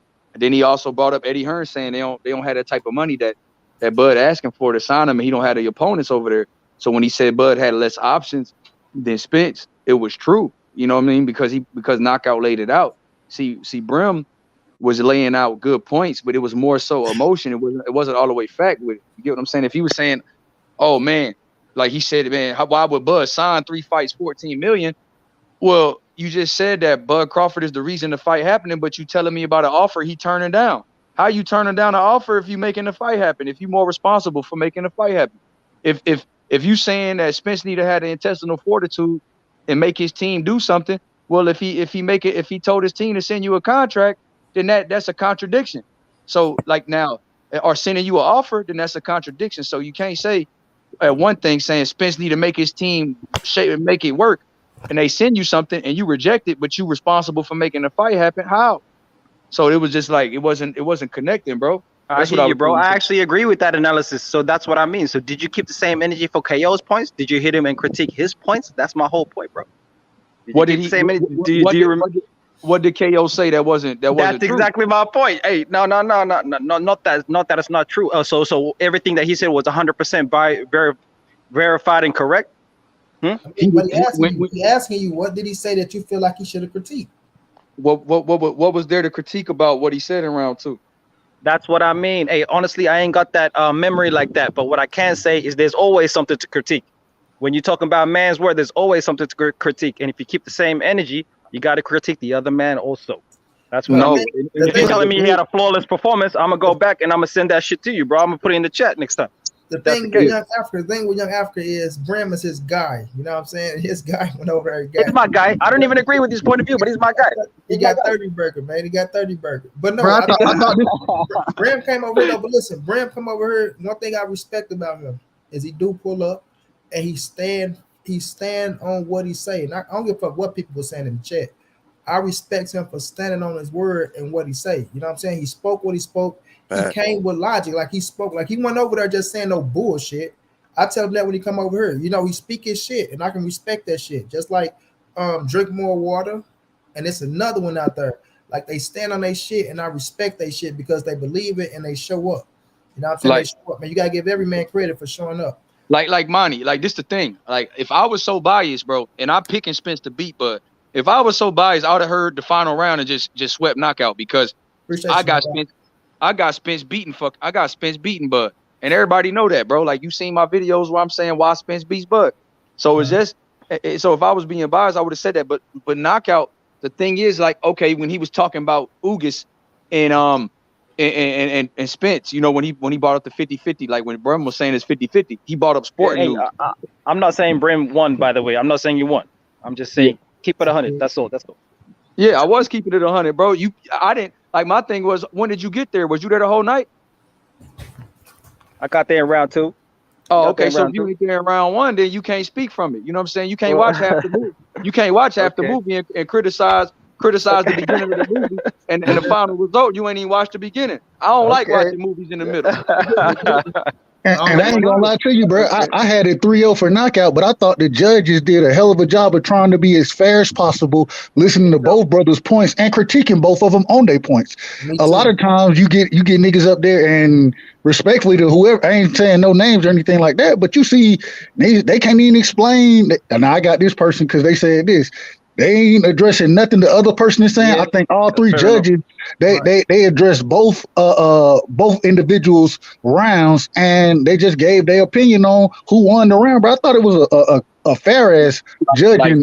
And it was heated, which made it good, but it didn't go off. It didn't go off topic. Yeah, it didn't go too far. Yeah, and they did their fucking thing, bro. And I'm not mad at Brim getting round 3. Yeah, I'm not mad at that. And I'm gonna tell you the truth, Monty. I was the only guy picking Spence to beat Bud on the panel besides Right Side, who's a moderator. But the other 2 judges, Box or Die, he got Bud beating Spence, and Q got Bud beating Spence. OG, he was going down. Q's a notorious Bud Crawford fan. You know what I'm saying? Me and Q love YB. It's all love, man. I ride with you, man. I fuck with your content, man. So it's all love, bro. It's all love. Bro, you right. Hey, but what you saying? You got some points. I was just talking shit to you back. You know what I mean? Because my boy Monty say it's all love. But what I giving me grief. You might say he was giving me grief in the chat. I didn't even see what you said, but it's all love. I posted 3 comments and money out here. I seen that. I seen money. I seen that shit. Call me out for 3 comments. Come on, man. That's wild, man. The reason why because you can't be critiquing the judges, bro. When I know Young Billy been, okay, like said, you weren't there in the beginning, so like you got to hear them talk and why they giving, like, because they tell you why they do what they do. So when you was doing that, I don't want people to think that, you know what I'm saying? That's true. That's true. It was a solid. The judges, they did an all right job, man. It wasn't bad. It wasn't bad. Yeah. Oh, Young Billy getting that brown paper bag on the table. You know what I'm saying? Hey, well, the reason why I really did pull up, the reason why I pulled up was for money, not really YB. It was really for money, man. Because money out here talking about Haney playing chess, but really Tank out here playing chess. Not Tank's playing checkers, bro. He ain't playing chess. You need to keep that same. Man. You need to keep that same heat on Tank and talk about his competition, and don't talk about him and his moves and all this as if there's a plan to what he's doing. He's out here. I'm getting to the ring with this cat right here, Cassandra. I think she said you should want to see me back in the ring. You know, they took my debate with Brana, with BFTB and Keon. They took my damn debate with AB, right? Because I had AB would go like what I had, it was undeniable. You feel me? And I still got that in the tank for anybody. You feel me? Because AB is and Knockout hit on a few points that I like, but he ain't hit all my points. Like it's some points, and we ain't had. I mean, not Knockout. BFTB, right? With it's some things he put out there that I got in the chamber, but he ain't put it out there the way I was gonna put it out there. So, you know. Hey, Monty, that's a fire debate. Hey, Young Africa, that's a fire ass picture with Malcolm X and Muhammad Ali, though, bro. I got to give you credit on your profile. Oh, yeah. I think that's my blood brother, bro. I finished my blood brother book of Muhammad Ali and Malcolm. Man, I love Muhammad Ali and Malcolm X, bro. I know everything about them 2 dudes, bro. It's fucked up how they had a relationship. You know what I'm saying? Broke off. Off. You know what I'm saying? That's a fire picture. Yeah. They was fucking powerful, bro. But then, what's my other man's name that was with him? That was a powerful ass movement too. Damn, man. I hate when I go fucking blank like that, but Jim Brown and what's my other guy name? Sam Cooke. Sam motherfucking Cooke, baby. Yeah. Sam Cooke. There you go, bro. Yeah, man. That's like, yeah, that was a powerful movement, bro. Hey, real quick, man, and Young Africa, I ain't gonna lie to you. When you up there judging the debate, that shit difficult, bro. it's damn near harder than debating sometimes, trying to judge that shit and be as fair as possible. So, hey, salute Doug, to the judges. I don't envy that. I don't want to do that no more. I'd rather debate than judge, bro. That's a fact.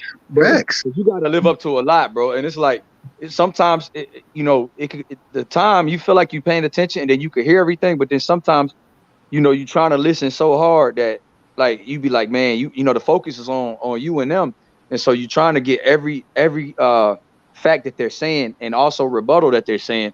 And it's like 10 minutes long, you know what I mean? Or sometimes 8 minutes, or the rebuttal round is like 5 minutes.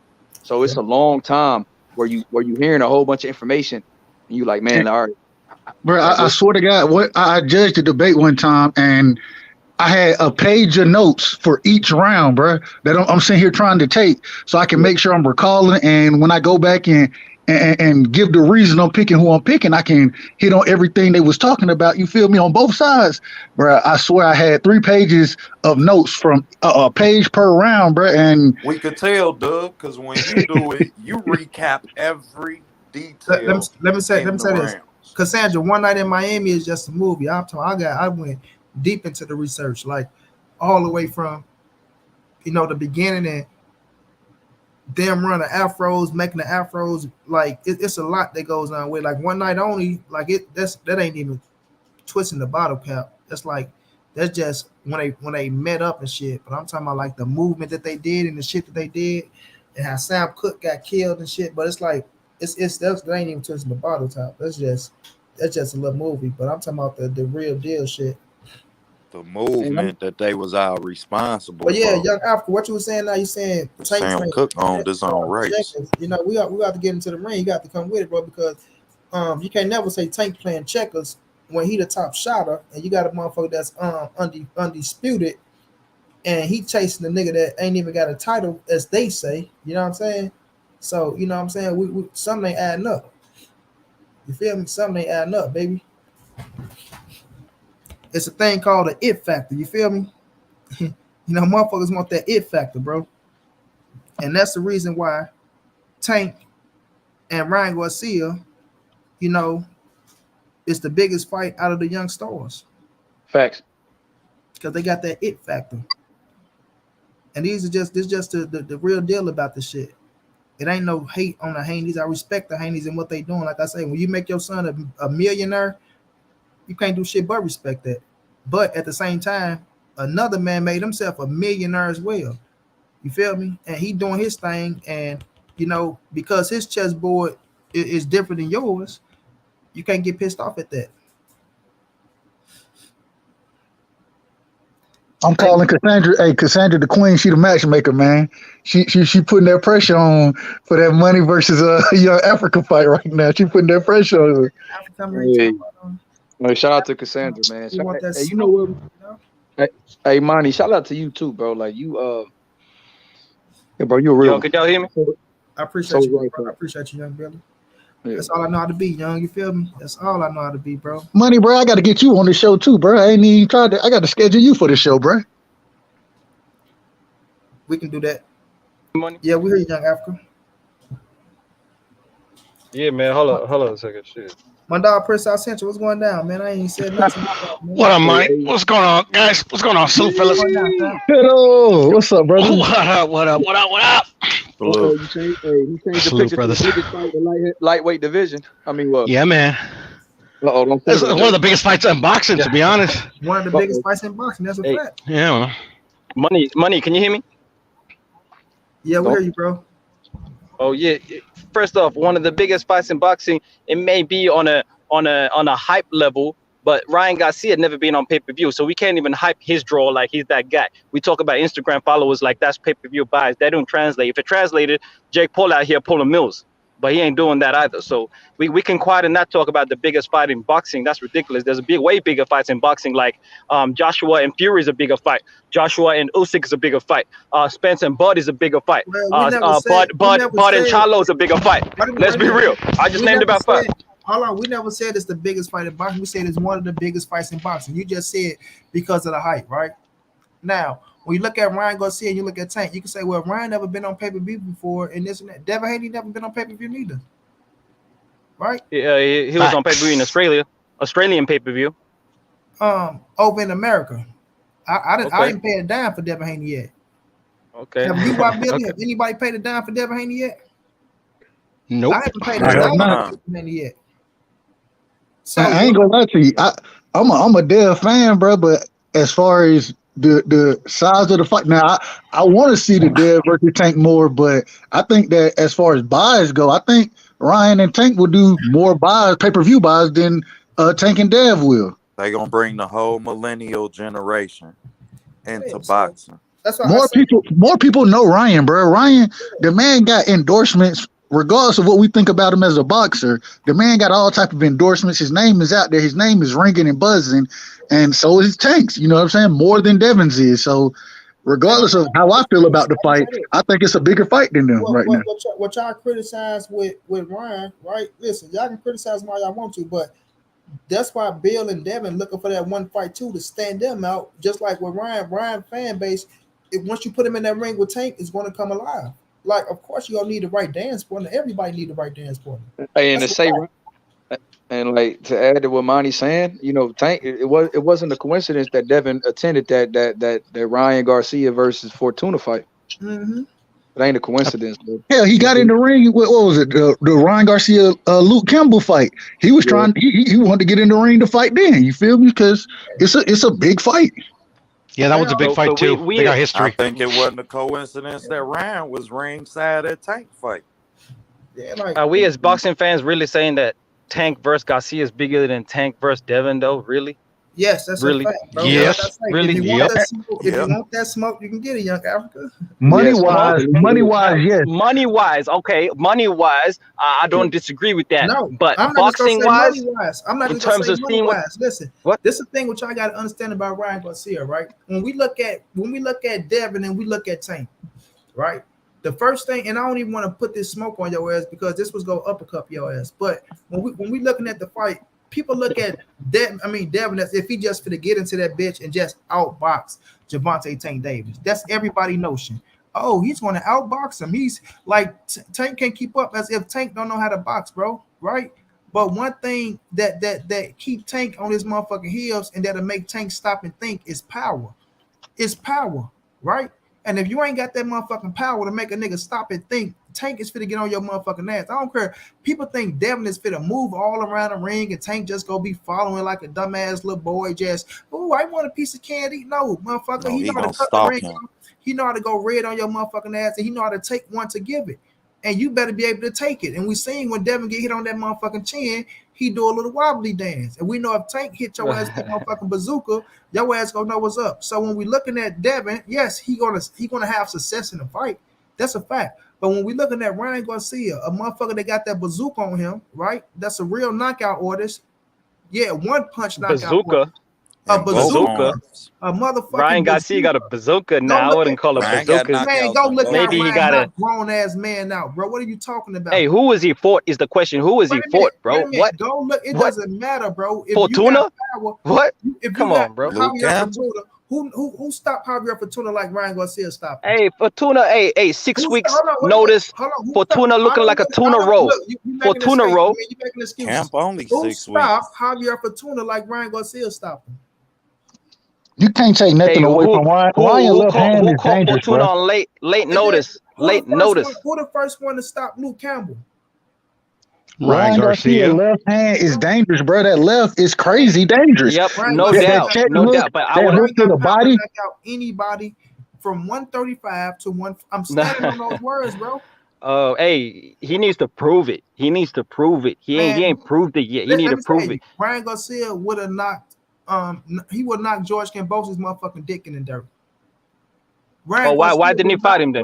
Why didn't Tank fight Kambosos then? You know what I'm saying? Ryan Garcia. Why didn't Tank fight Kambosos then? If We it's such talking easy about work, Ryan. why didn't he go to Australia? You Why talking about didn't Tank? Ryan or Tank go to Australia and take that all the scraps? Because this They is had why fights. they need to go to Australia, right?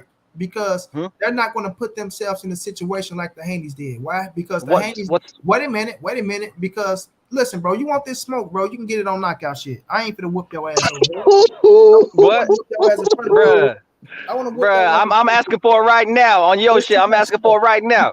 Huh? This is why. Because they're not gonna put themselves in a fucked up ass contract that the Haney's in right now and they trying to get out of. They took a dumbass contract, and I'm just calling it how it is. Salute to them for wanting to be undisputed. They wanted to be undisputed, but look who walked away with 10 million. Look who walked away with 2 billion, and now going back into a fucking rematch. It looked like George Kambosos fit to still make more money than Devin Haney. Now that's yet to be seen, right? But it looked like George Kambosos fit to walk away with more money than Devin Haney in a motherfucking rematch in Australia once again, bro. Who the fuck win a fight and then go back undefeated? No. Who the So fuck you're saying that's a bad move?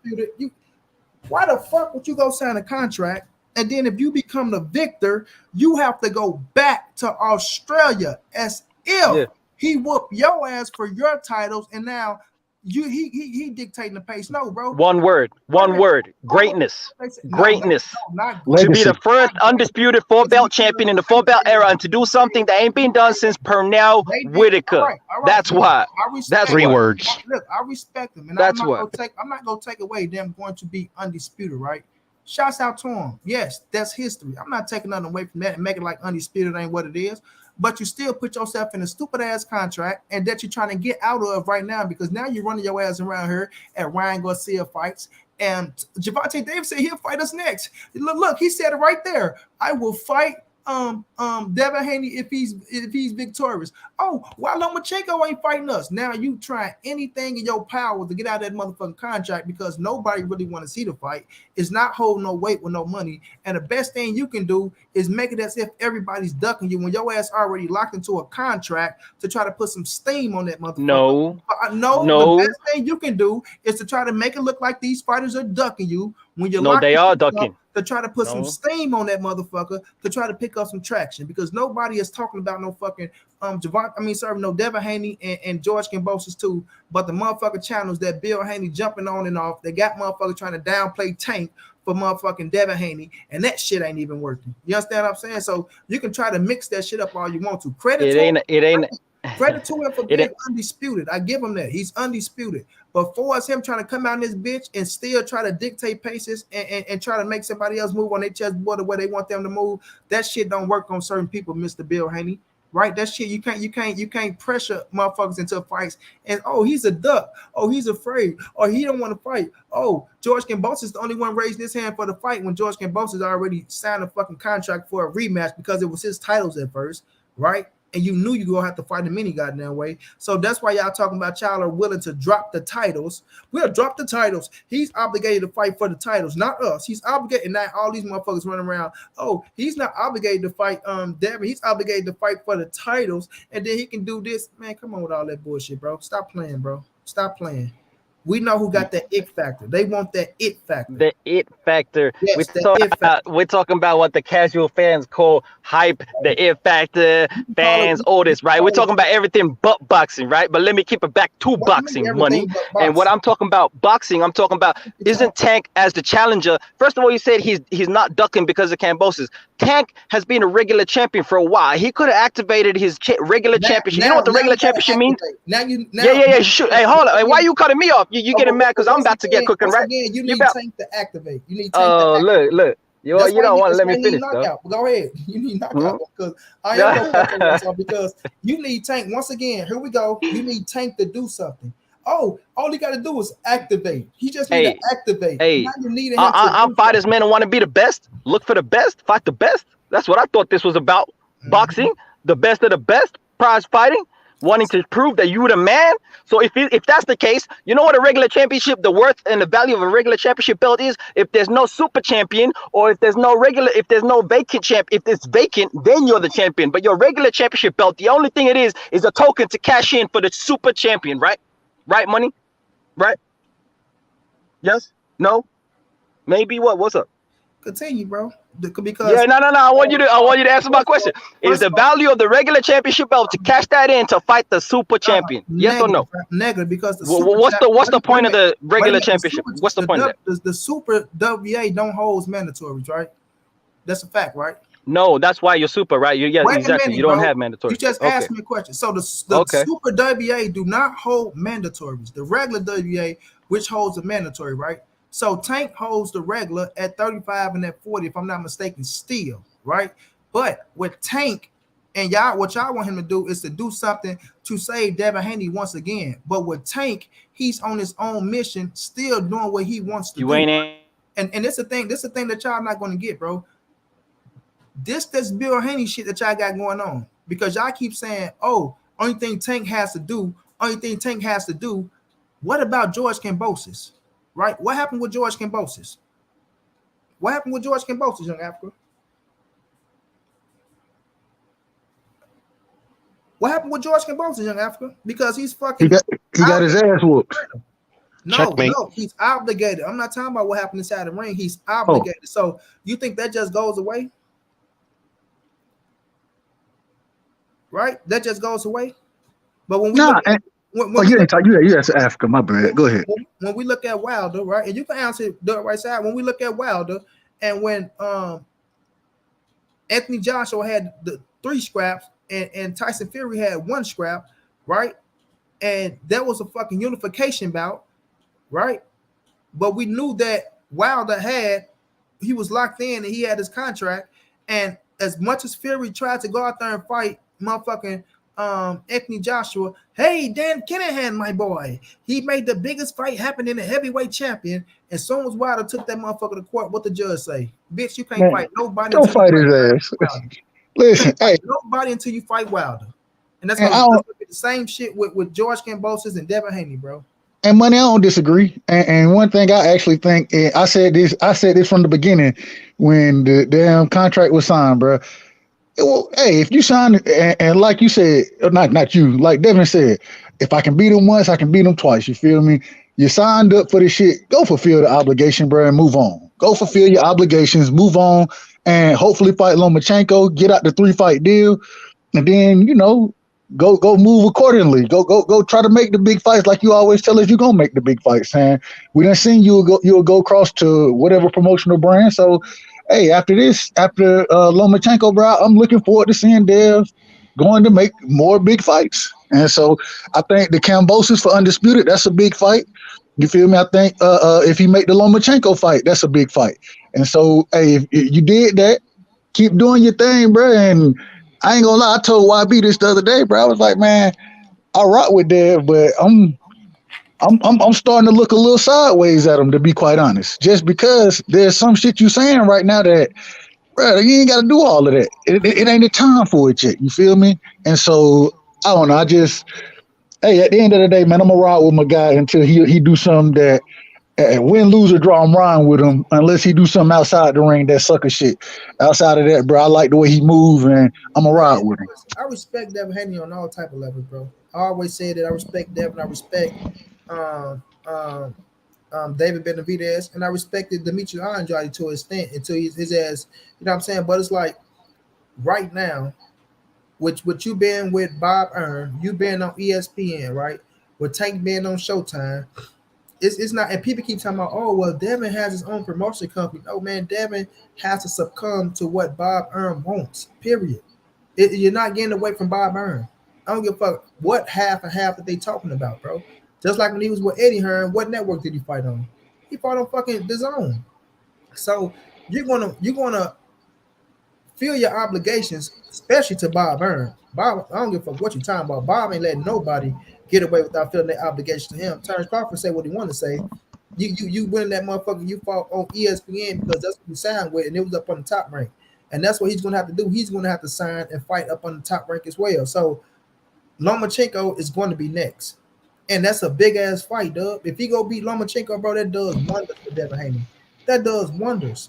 But my thing is, why is Bill not reacting as if why we can't fight Lomachenko right now? No, we don't want to wait for one more fight when y'all know y'all can beat the shit out of George Kambosos and then come and fight Lomachenko. Like y'all know y'all finna whoop George Kambosos' ass and then Lomachenko fight next. It ain't like Devin no motherfucking 37 years of age.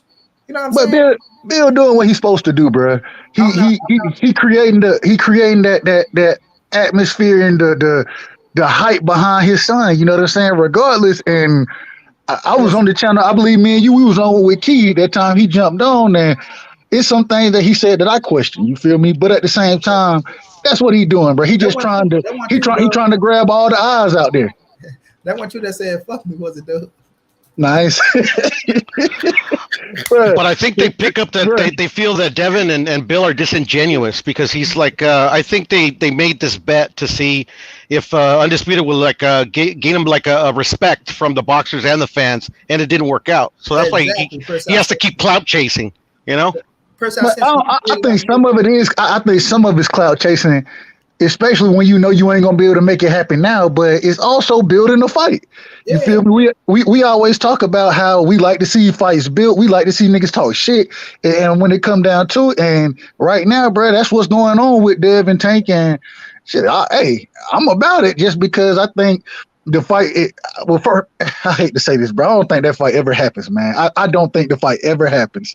I hope I'm wrong. I hope I'm wrong, but I don't. The only reason I call it clout chasing is because you know damn well who you fighting next. But it's not about next. You could call they could say next all they want.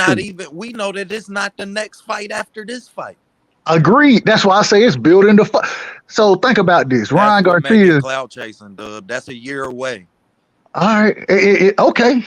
Maybe it is then. Maybe it's clout chasing. If that's what we're gonna call it. The context of it, bro. If I say I'm gonna whoop your ass, but I'm gonna whoop your ass next year today.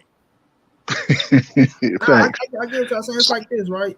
I'm not mad at Dev or Bill for wanting to fight Tank. I'm not mad. It's the point with me is where they make it as if Devin is ducking.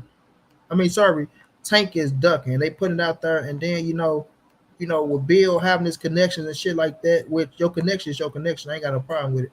But when you go out there, you start making and paint the narrative, and people try to make it as if Tank is ducking.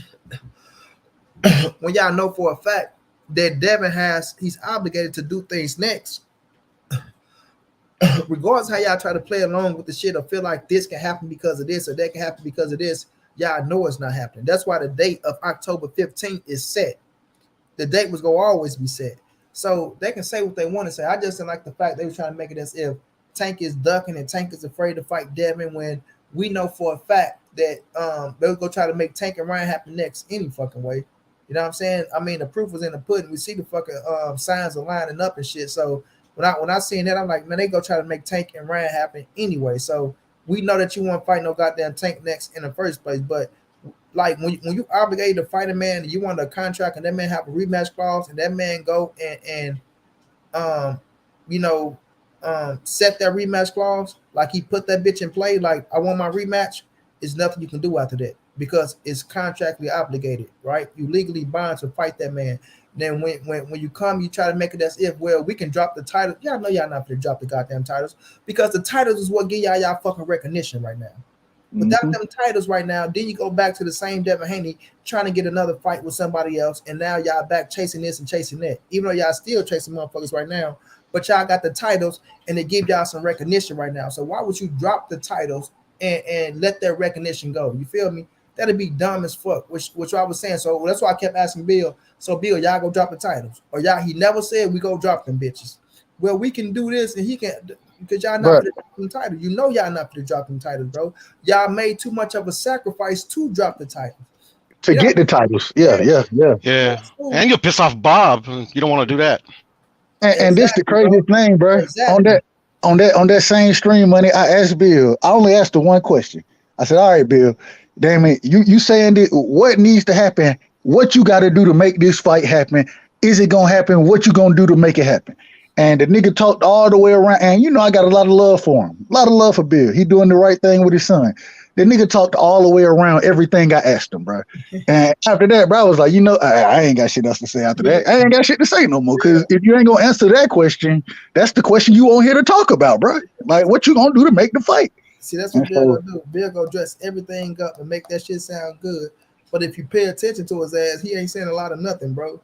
So it's just like you can't let his ass get away. And that's how you got to do Bill Haney. You cannot let Bill Haney get away, bro, because he will try to get away from everything that's going on and speak on some other shit. That's why, like, you're not going to come like, first of all, you're not going to use money to try to intimidate me because I don't give a fuck about money, right? Yes, I want money, but no nigga is bigger than me. I don't give a fuck if you're a motherfucking billionaire, right? You still a man in my motherfucking eyes, right? So no nigga is bigger than me, and because you got money, it's a nigga that always got more money than you. But salute to you and your son for being millionaire. So you're not gonna use that shit on me, right? Then when we come to the street shit, like that shit not gonna work right? I'm as street as it fucking get, right? A nigga that's been shot up by the police living in the house that was fucking shot up, so that ain't gonna work. You know what I'm saying? Now when we come to this goddamn boxing talk, you're not gonna over talk me. You know what I mean? And you ain't gonna out talk me. And you for damn sure ain't gonna slick talk me. You feel me? So when it comes to all that shit, it just come to being realistic, speaking of facts, and just putting the shit out there for what it is, bro. You know what I'm saying? Now, of course, I know he got to play a certain type of politics because it's his son and what they doing, which I understand. But don't come trying to make us look like we dumb and we just in your fucking business and you know, we don't know what the fuck we talking about because we ain't, you know what I'm saying? Like, nah, don't do that. All y'all gonna do is talk about it. Y'all ain't gonna make, well, we've been watching this shit long enough to know that if a motherfucker sign a rematch clause in a contract, you feel me? That man wants his rematch. and majority of the time, the rematch took place. Unless you're throwing the motherfucking titles in the garbage can. And y'all ain't throwing them titles in the garbage can. You feel me? So and it's crazy that I'll get up there and you know I'm gonna defend Dev regardless. yeah. And then I ask you this, and you skirt me all the way around, bro. It's tough for me to continue to defend it when you ain't even answering the questions I'm asking you, bro. Like, right, and bro. I got you feel me? Like it is what it is. But Doug, what's that you don't do? He said, Mike, let me ask my question. Say it again. What's that you on there that said, Money man, fuck you? Nah, he said, no, I don't think I ain't say that. It was somebody on that motherfucker. I don't know if that was a channel.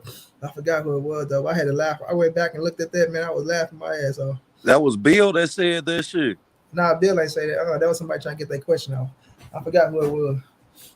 Nah, Bill ain't say fuck me. Oh, Bill, I ain't gonna lie, that shit might have been me, buddy. That shit might have been me, that bro. shit was funny as fuck. But you gotta talk to me like that because I ain't gonna shut the fuck up. Bro, I would go because you was going. I was like, God damn, bro, I'm just trying to ask one fuck. Yeah, you was going in today. I remember that shit. Yeah, that might have been me, bro. I was telling Knockout that shit. I'm like, Knockout, you gotta tell me to shut the fuck up. You can't just talk. Hey, Money, I'm gonna talk all over your ass. Money, shut the fuck up. Let me get my motherfucking question across to you. You gotta talk my language. I ain't mad at it. But it's like, and like I say, I respect Devin Haney, bro. I ain't picked against Devin Haney yet. The only fight I think that Devin gonna lose is the Tank fight. You know what I'm saying? So, and I'm riding with him against Lomachenko, but that's gonna be one that he have to show me that he can beat Lomachenko. And that fight will put him on the different. He beat Lomachenko, bro. That give him a lot of fucking recognition. Yeah, because beating Lomachenko, even though George Kambosos was the unified champion, beating Lomachenko is bigger than beating George Kambosos. And I ain't when he was asked about that shit, and he started talking about weight and all that kind of shit, bro. That shit, it kind of threw me a little bit because I'm like, bro, that's the fight you've been talking about. You want, you got on ESPN said you only want Tank or Loma. If you're gonna sit here and say you can't make the weight now, well, hell, Tank already told you he ain't fighting at 40, and we know Loma ain't going up to 40, bro. So who? If these the two dudes you trying to fight, how the hell you gonna sit there and say you gotta wait to see if you can make the weight and all this, especially when you done said you done got a nutritionist and hey, bro, you gotta keep it a bean, bro. Like don't come with that other type of stuff when you've been talking that good that good shit, bro. You've been talking good shit. I respect it, but don't come with the other stuff when it's time for that fight to happen. And even when they talking about fighting Loma now, hell no, I want Loma to get a tune-up fight. The reason being is because if you don't get a tune-up, it's already built in excuses, bro. It's already built in excuses. You waited him out, you aged him out. He too old. And now if he come in and fight you on the October 15th versus you fighting Kambosos, what they gonna say? The man came off of a war. He was in a war. He ain't had no fight since in damn near a year. No, bro, let that man get his tune up and then fight his ass after his tune up, bro. Yeah, if that's the route he want to go, because that's the route he look like he want to go. Like, and ain't nothing wrong with that because you got to fight anyway with George Kambosos. You know what I'm saying? Like, you got to get that fight in. So go out there, whoop George Kambosos' ass. Let Loma do his thing against this dude he finna fight, finna beat the shit out of, right? Let that fight get over with. And then go out there, man, and have a hell of a fight against a hell of a champion. You know what I'm saying? Do something to him that nobody else done to him if you could, right? Omega, what's going down, bro? You know, go out there, outbox his ass or do whatever you got to do, right? Because like I say, that's a fight he got to show that he can beat Lomachenko. I'm riding with him to beat Lomachenko, but that fight ain't a given. You know what I'm saying? That fight is not a given, bro. But it's a fight that's gonna be on that level and that magnitude to where the motherfuckers that you want to respect you, the media, the people that you feel like don't respect you at all, they have to give you your just doing your credit. You gonna get your respect after that. Exactly. People You not still about to say beat right. Loma with no He jab should. though. He should. You just beat Cambosis just off that stick. You not beating Loma just with that stick. Facts, That's a OCB. good So point. That's a so good you point. better goddamn it go back and see Floyd. And that's But what pop in my head is Devin all of Frazier was them going down, bro. Mad Dog was days going that we down. seen him training with Floyd and he was trying to get better in the pocket. but Devin, man, the brother got way more tools than just that stick, bro. That's his best tool is that jab, but he got way more tools than that. The problem with Cambosis just don't bring enough to the fucking fight. He ain't good enough to make him do anything else. Well, I well, want to see him Dub, do my something only else. thing with that Go ahead. is when we seen him clip with when Lenars clipped him, when we seen JoJo Diaz put that pressure on him, he had problems in the pocket. He opened up. Always, bro. Always. He opened up. I told people about this about Devin, bro. Mentally, fam. As long as he mentally mature, but he have mental lapse. And Cassandra, I won't mind sending versus Gary Russell, but like Omega said, that's why Bill sent that BS contract, like for real. Don't nobody spell their name wrong on no goddamn contract. And that's a fact. But with Devin, right, he do have mental lapse, bro, to where it's like you see him start getting lazy with the jab, his hands start dropping because he start getting a little fatigue down the stretch. Because you make it once you make Devin work, Devin fatigue down the stretch. That's one thing Blu-ray can do for him, can get his stamina up. I don't think Blu-ray bring power, but I do think he make him more solid and make him more get his fatigue up more. And that's a dangerous Devin Haney. You know what I'm saying? But I feel like right now, by him being young, I think he be having the mental lapse, bro. Because in the inside, he feel like he has to fight. You know what I'm saying? Instead of just wrapping the motherfucker up and getting back on your stick, he feel like he has to fight and he have to bang it out. But when you get fatigued, when you get fatigued, it's hard for you to just sit there and try to grab a motherfucker. You try to fight your way out of that shit because the motherfucker throwing punches, you don't want to get hit. So, and that's my problem with him with Tank and they got put some pressure on your ass. So, you know, definitely bad motherfucker. Like he's on that level to where Devin is elite with that motherfucking boxing ability and his IQ. He's very fucking elite. Ain't no anybody gonna beat him. But you know what I'm saying? He is beatable right now because of to me, I think he have mental lapse and shit like that. That he gotta work on those things. But the thing is, when he and I would agree with you in the Linares and the JoJo Diaz fight. The problem is I felt like in both of those fights, I don't know if he was necessarily that fatigued. I think that he listened to what everybody said and wanted to make the fight exciting for whatever reason, instead of just sticking to what he does well and controlling distance, stand behind that jab. And when he did it against Cambosis, I think that just showed him, because especially if you go listen to him afterward, in the interview, he said, man, it don't matter what I do. If I sit there and try to trade with somebody and I get clipped, they're going to say I'm chinny. If I sit there and outbox somebody, they're going to say I'm boring. Regardless of what I do, I'm going to get criticized. And I think after this Cambosis fight, bro, especially with him maturing in age as well, I think that he's kind of I don't think that the fighter that we saw against Linares or JoJo Diaz is the fighter, the best Devin. You know what I'm saying? No, and I agree 120 with that, Dub. I feel like with y'all go subscribe to my brother A1 Hoop Zone, and it's all good. Per I sent you.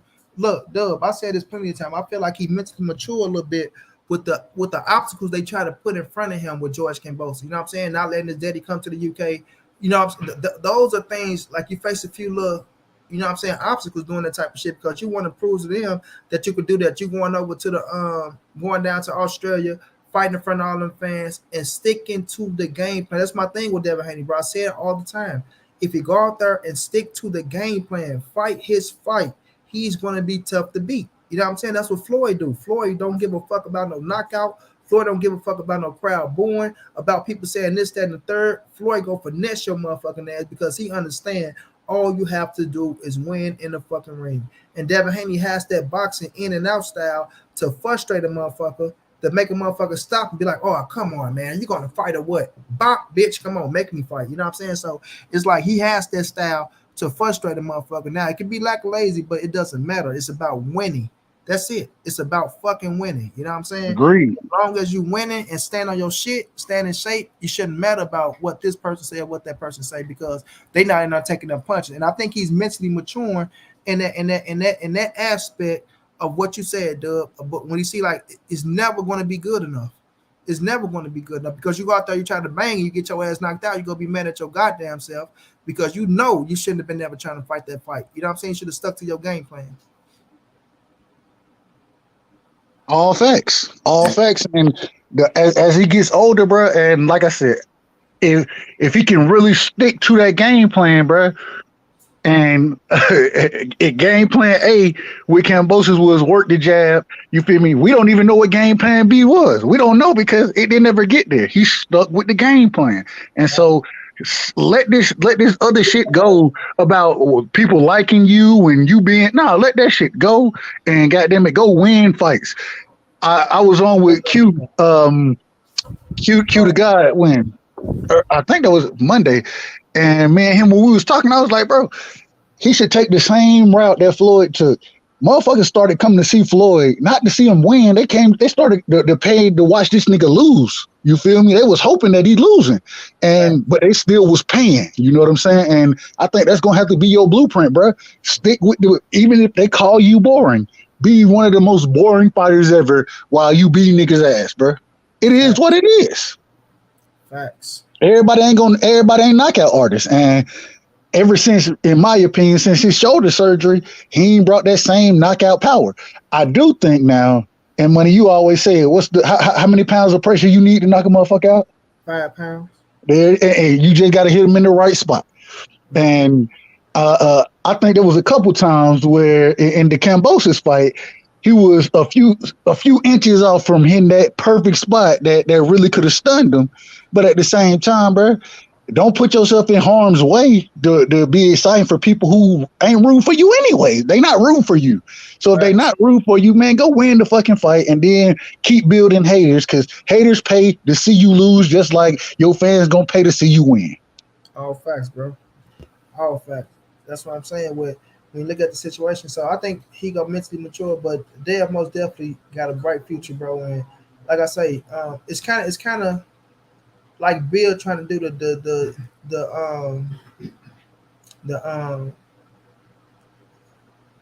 Denny Garcia shit. You know what I'm saying? Key was going down, bro. The Denny Garcia shit where his daddy talked all the shit and his son came and cleaned up. You know what I'm saying? But it ain't gonna work like that with Devin because he got a different style of fight. And then Devin gotta stop asking motherfuckers, did you feel my power? Huh? Did you feel my power? Like, bro, if you That you shit don't pissed ask me off, that man. shit, like you don't gotta ask a nigga, do you feel your power? You just whooped his ass. You got the W, bro. You know what I'm saying? You got the dub. That's all that matters. Shit. He ain't worrying about no goddamn power. You feel me? Shit. So hey, every motherfucker he done asked, get what they say. He may not be the hardest puncher, but he'll stun your ass with some shit, bro. He'll stun you. They tell him in his face, but then they get off the camera and be like, he don't have no power. Yeah, and I just lost to him. Motherfucker, get off. Motherfucker, yeah, you got power, kid. I like that. Yeah. See that, Dad? They say I have power. Motherfucker doing nothing. He didn't really have no power for real. Like, it was just his speed and his jab. Like, damn. You know what I'm saying? Hey, Money, real quick, bro. You got Key using that same voice. Yeah, Dad, how's it going? you got Key doing that shit, bro. That shit got me crying with that shit. Man, Money cold with the voices, boy. You know, that's Devin ass, man, for real. I'm like, God damn, Dev. Stop asking Diddy all these goddamn questions, boy. Like, sometimes you gotta ask your Diddy, could you make the weight? You can make the goddamn weight. But I'm gonna say this too. And I know what people were saying, because I feel like one more fight, you should be able to make weight. So I ain't gonna make no excuses like this. But you know, when it come down to fight Lomachenko, after you've been saying you want the big fights and shit, and that fight is there, you gotta take it, bro. Yeah, you gotta take it. Ain't no, I'm going to 140, come and see me at 140. No, you gotta take it. If it's there, Lomachenko said I'm ready to fight and we can make this shit happen, one more fight ain't finna kill you. And if you don't make that fight, I'm gonna be on your head, bro. I gotta ask my dad if I can make weight. Nah, I'm gonna be on his head if he don't make that fight. The reason being is because when you go on ESPN and say you want Tank and Loma, ain't neither one of them niggas moving up to 40. And so, damn it, and then you're telling me you made weight as the easiest as possible in your last fight. Keep your nutritionist, you feel me, and keep making weight easy. You feel me? I know he young, you're growing. I got you. Nigga, don't then if that's gonna be the case, don't come out saying all that other shit, bro. You can't do it that way. You can't be on both sides of it. Right, bro. Either you want it or you don't. For real. Facts. Facts. Come on, Africa, what you got to say? Come on with it. I hear y'all cooking my guy, bro. Talking about, see, daddy, I got power, daddy. That's crazy, buddy. Why you do that to my guy, buddy? Can I Come make on. weight, Daddy? Dad, he said I got power that year. I have power. Yo, that's messed up, Was it man. my jab? Was it my jab or was it the uppercut? Was it the uppercut? Yeah, I know exactly what you're talking about with Linares and him asking questions about Jorge Linares. Hey, man. He asked JoJo the same shit. Yep. Hey, Damn sure did he? did. Yeah. Hey, this is what I think about Devin's powerful, right? For real, man. Once he goes up to 140 and feels out, stop draining his body, he'll have more power at 140 than we've seen at 135. You're about to see that happen. But when you talk about Devin Haney and Tank, this is the issue that I have, right? Is that you talk about brother. I heard a brother saying Devin's clout chasing, right? How is the undisputed champion in the division clout chasing when he's the one with the clout? You can talk about all this hype, fans, everything outside of the ring, everything outside of boxing that don't really mean much. When it comes to boxing, Devin's got the clout, not Tank. Negative. Well, Tank I got the said clout. that he cloud chasing. This why Tank got the clout. I'm gonna let you answer, OTB. This why Tank has the clout, because you just answered your own question, bro. You got the undisputed champion calling out the man with the it factor. Whether you don't like that word or not, everybody know his own daddy got on this bitch and said, yeah, you know, we want to fight Tank because Tank is the guy. You know, he's the guy. That's the guy. Everybody saying he's the guy. So we want to fight the guy. You know what I'm saying? So they know that Tank is the guy, with or without the titles, bro. With or without the titles. Now, I'm not taking away from Devin, or I'm not diminishing. That's why I tell people, I'm not diminishing Undisputed, and I'm not diminishing being he is the number one lightweight in the world. I give him that. He is the number one lightweight in the world. Let's not get that misunderstood. 120%. But when you look at Tank, bro, we know that Tank is the guy that everybody, they want to fight him because he got the, if they know, like, for instance, beating Tank. That's why, ask yourself this though, they wouldn't have dropped the titles to fight Tank ass with no titles than to fight a motherfucker being undisputed. You feel me? Like, that stand for something, bro. They know Tank has the, like, for as the, you said it, the casuals and motherfuckers putting that jacket on Tank as the guy, like the knockout orders, the motherfucker to beat the superstar motherfucker. He been on pay-per-view. Yeah, he's the cash cow. Yeah, the guy. I don't know if he's the guy, but the cash cow. Yeah, okay. But he is the guy. I mean, his daddy said it. They said it. So of course, I'm not gonna make Devin Haney like he just gonna say. You know what I'm saying? But you know, his daddy said it. So it's like, you know, they know for a fact that we beat Tank ass. That put us on a different level. That's true. That's a fact. That's a fact for any fighter in the lightweight division, right? Any fighter. Lomachenko has that hype, and if he beats Tank, he gets even bigger than he's ever been. So, and bro, I said he clout chasing because not only can you not fight that fight next because you are contractually obligated to fight Kambosos, but you can't fight that fight after that because you on top rank. Yeah, there's one fight left on the deal. That's true. That's true. Exactly. So but, to me, that's at least 1 year. Yeah, Bob, when you telling Tank you want that fight. So to me, yeah, you was cloud chasing because it wasn't realistic. Hey, let me ask this real quick. What y'all think about what Bob said when he said, shit, we got him for like 4 to 6 fights, something like that. What y'all think about that, bro? John G was going down, bro. What's going on? You say what he say now, Doug? When in Australia, they asked Bob about Devin's contract, and Bob, he was like, I don't know the specifics, but I think we got him for 4 to 6 fights, something like that. And you know, we've been hearing it's a 3-fight deal. How much credibility do you give that from Bob's perspective? I just know one thing about Bob: when he make you a world champion, right? Whatever you fight somebody that got titles and shit, and you become champion under his reign. We know Devin was already the champion, but Mikey said it's always either 2 more fights in the contract. That's how he be locking motherfuckers in. Like, okay, if you go fight somebody and you win a world title fight, you know, then you got to be under the contract for 2 more fights or some shit like that. Mikey Garcia explain that shit, but I don't know if it's 4 more fights, but shit, I don't know. We'll have to see. Like, after this fight and after the Lomachenko fight, then we'll have to see if he locked in. If he win or if he lose, we'll have to see how that shit play out. Like, you never know what Bob Ernst look at. That motherfucker's one of them slick lawyers, bro, that know how to put shit in the contracts in small print that motherfuckers don't be seeing. You need a magnifying glass to pay attention to that shit. Motherfucker, oh, I'm done. Oh no, it says it right here, all the way down there, all the way. Bob, Go And right let's there. Bob remember, be it giving took them Mikey that 2 Willy years to Wonka get out of contract, that bro. shit. Yeah, Y'all yeah, remember when Willy Wonka had them sign that shit? He was like, I need yeah, to make it. Yeah, Bob be giving yeah, them Willy Wonka contracts, bro. yeah. Yeah, I think when Bill and them fought Cambosos, they thought that they was gonna automatic be the man at the division because they became undisputed. But it's more like beating Cambosos and becoming undisputed. It put them in position to be the man because Tank's still running that division.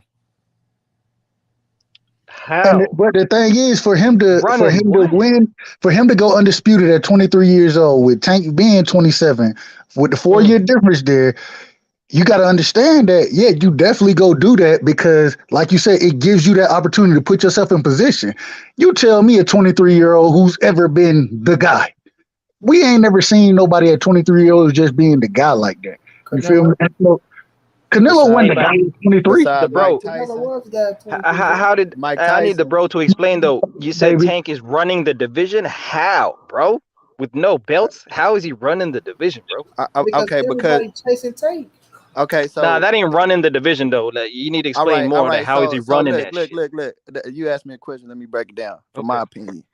All right, so just because you undisputed, you fought one person to become undisputed. So just because you beat that one person with all the belts, Devin's running Not all of them. the Devin had one. Let's put some respect on Devin. 5 defenses of his title, so he had one belt for a while. Let's put some okay, respect on that, right? Okay. okay, but okay, that regular belt he had. We talking about No, regular. No, wasn't regular. Why? Let's not twist it. He had the belt, the Yeah, true all he was belt, right, he, all he right, was all the the right, biggest. true all right. belt. There was no regular Devin. I mean, All right, Tank Davis belt out here. all right. 5 defenses. But look, Come on, man. he beat one person that beat the guy that beat the guy. So since he beat that guy, does that make him the man? Hello? I would say it makes him undisputed. So yeah, it makes him the man at the lightweight division. It just really depends on what you mean by the man, really. Devin is the champion in the division. He's the one Yeah, champion of the division, That's right? facts. That's yeah. But facts. Undisputed champion. when we're That's talking facts. about the man, right, we got to give Tank credit because even with Devin being the man, you see more people they're going to call Tank out than they're going to call Dev out because if they beat Tank, even he ain't even got to beat Tank. We seen with Pitbull Cruz, if you make it a good fight with Tank and don't get knocked out, bro, you get a lot of clout and a lot of credit for just making it through Man, the fight. forget that. If you get knocked out, look at Rolly. Rolly became an instant star. Rolly's a star now. No, Bro, ain't no Everybody Broly's know who. not a star now. Come on, let's Bro, not cap. everybody What? knows who. Every fight Rolly goes to, Just guess because who? Hold they up. know Every him for fight, losing, they know him but for getting his ass knocked out. That ain't a star. is he not a star? Do No, everybody not recognize him when he come in the arena? that Is dude he that not? got KO'd by Tank Yes, is that yes, being a star? yes. this He nigga ain't wasn't a no. That's star. He wasn't a star in the ring, oh, but so he's a notable fighter now. He's an Yeah, instant star. I won't say Everybody I won't knows who say notable he for is. getting his I ass won't say beat. stuff, bro. That ain't that I ain't won't that say ain't that stuff, ain't a bro. good thing, bro. He got That ain't a good. notoriety off. I see what you're saying, John. He got notoriety off. I ain't gonna call him a star, but he got notoriety. Anybody don't know who the hell he fighting. That shit ain't gonna sell out. Niggas ain't He got going to buy pro notoriety. fight. No, and hell, Exactly, man. Whoever Rolly fight next, it don't matter, bro. It don't matter. Bro, So he ain't no Rolly. star, bro. I don't agree Look, with that. okay. So is Isaac Cruz a star? Not yet. Not yet, but he's more known. He's more renowned. Yes, he's Bro, more renowned. But is see he a that. star? By the question, is he a star? Could he headline a card? no. That's the question. Yeah, yes. Okay, so he ain't a star. Let's not Hold talk up. about it. Yes, this is why. Did you see him on the undercard? That He did remind. some work. Hold on, Yeah. hold on. And I'm not talking about him in the ring. Did you see the Mm. fan base he had? It reminded me of the Canelo when he fought under Mayweather card.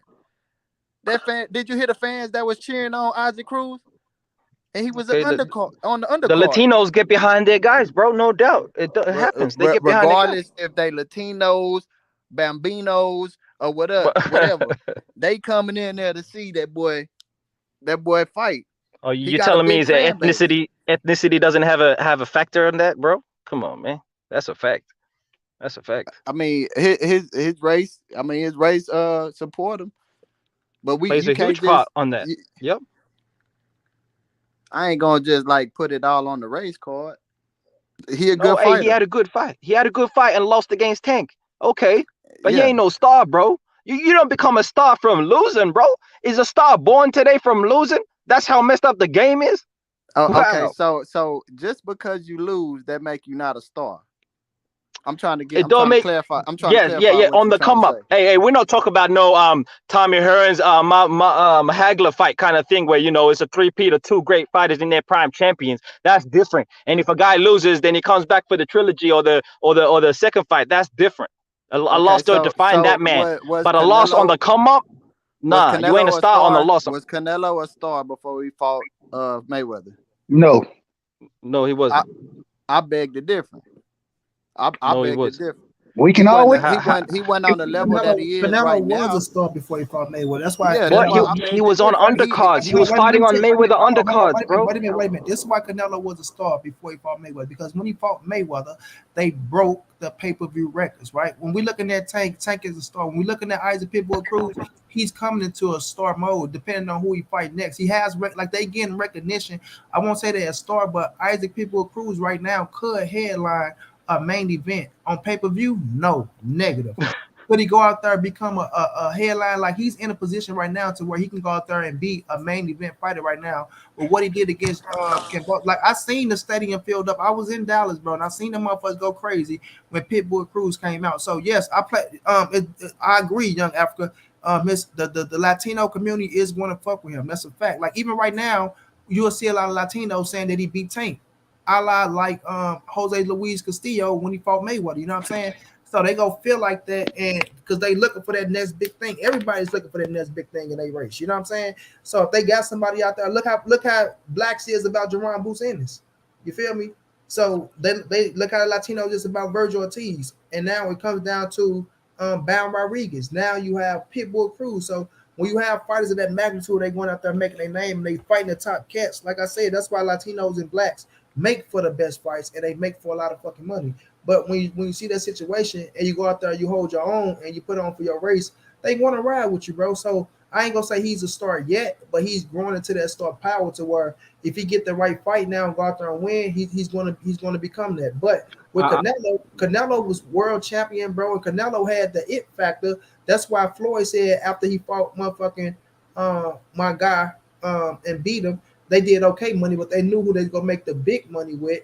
Canelo Alvarez, the boy was a star, and Floyd told you he was the man when he was done. So yes, you gotta get Canelo is just doing his credit, bro.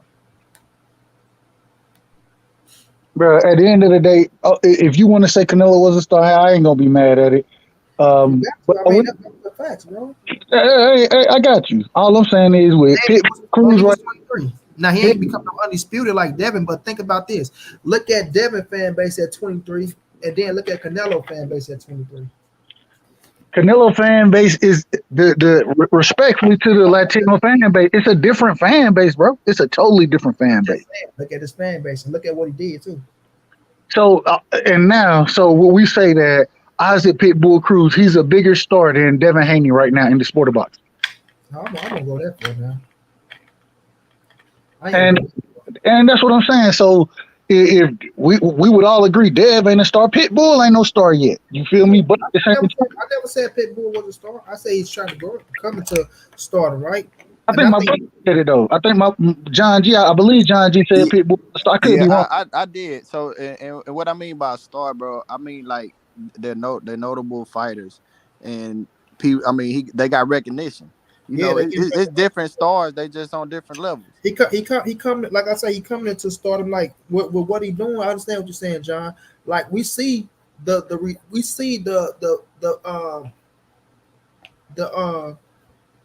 reaction he get when he step inside the ring, and we see how people talk about him and how they, you know what I'm saying, because he going there and he fight. We know when Pitbull going that bitch, he gonna make it exciting. And everybody want to see knockouts in his fight game. Like that's a big thing. Everybody want to see knockouts. Like knockouts sell like a motherfucker. That's why Rolly was able to help catapult himself a little bit because, like I say, I had motherfuckers calling my phone. Hey man, man, I'm a little nervous for Tank, man. Like casual motherfucker. Hey, this dude knocking shit out, not knowing the real game, but they just see a motherfucker that can knock a motherfucker out, and how they go out there and promote it to where you think you got a chance. So, knockouts plays a big point in boxing. So, he's coming to it, but he's not a star yet. He's going there. He's getting there though. Like we got to see who we fight next and what they want to do. So, like EJ put me on a little bit. They was gonna try to make the Frank Morton Pitbull Cruz fight happen. You know what I'm saying? So we just have to sit back and wait and see what happens. If that fight get made, who you got winning that fight, Money? I got Frank Morton Pitbull. I got Isaac. I fuck with Frank, but I got Isaac, man. I'm gonna beat the shit out of my bad. Go ahead, Money. I'm riding with Frank on that one, right? But it's gonna be tough. Like Pitbull Cruz brings the pressure, but Frank has that motherfucking sneaky counterpunch ability that can nail your motherfucking ass. You know what I'm saying? But Pitbull Cruz, like you have to like in that fight, you have to say that Pitbull Cruz might be the favorite by a little bit. Like they might have Pitbull Cruz the favorite by a little bit because Frank still got to make his name known. Like, of course, when I thought he's knocking shit out, you know what I'm saying? But we seen him get hit in the last fight. We seen him get Jackson Martinez up out there late. But at the same time, he's still going to have to make that name known. But that'll be his coming out party fight against a Pitbull Cruz. But you got to be careful against because we got to see how do you react with that type of pressure from Pitbull Cruz. Yeah, Money. Bro, you know what I'm saying? I was gonna say if Frank come out like and he on the gas all 12 rounds because he took rounds off in that last fight, and he got hit a lot when he was taking the rounds off. If he don't do that, I think he can win. Man, as far as this is the thing. The only time I saw Pitbull and I will say his last two opponents not even close to the level of Tank Davis. I saw educated pressure from Pitbull in that fight. I saw a lot of that was the best. We talking about Gamboa and Jackson Martinez. Of course, they not on Tank Davis level. But I'm saying I saw that was the best Pitbull I've seen. The problem is if you come out throwing these wild ass bombs and just trying to get niggas out of there like he did against Gamboa. What was buddy name he just fought, man? Jackson Martinez. Okay. If you come out doing that big Rolly, but they robbed that boy.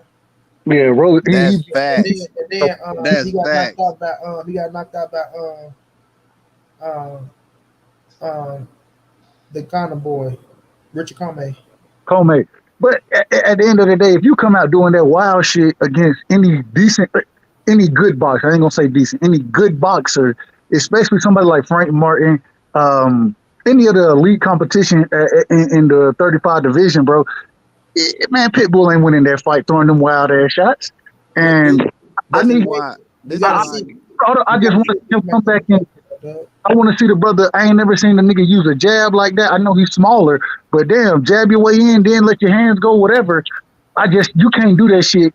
Don't throw those wild ass shots, those home run shots against the elite competition, and especially with them being so small. If you fought a Ryan Garcia, a Devin Haney, Tank again, Lomachenko, but hell, I even think, and y'all might think I'm crazy when I say this, but I think Rivera.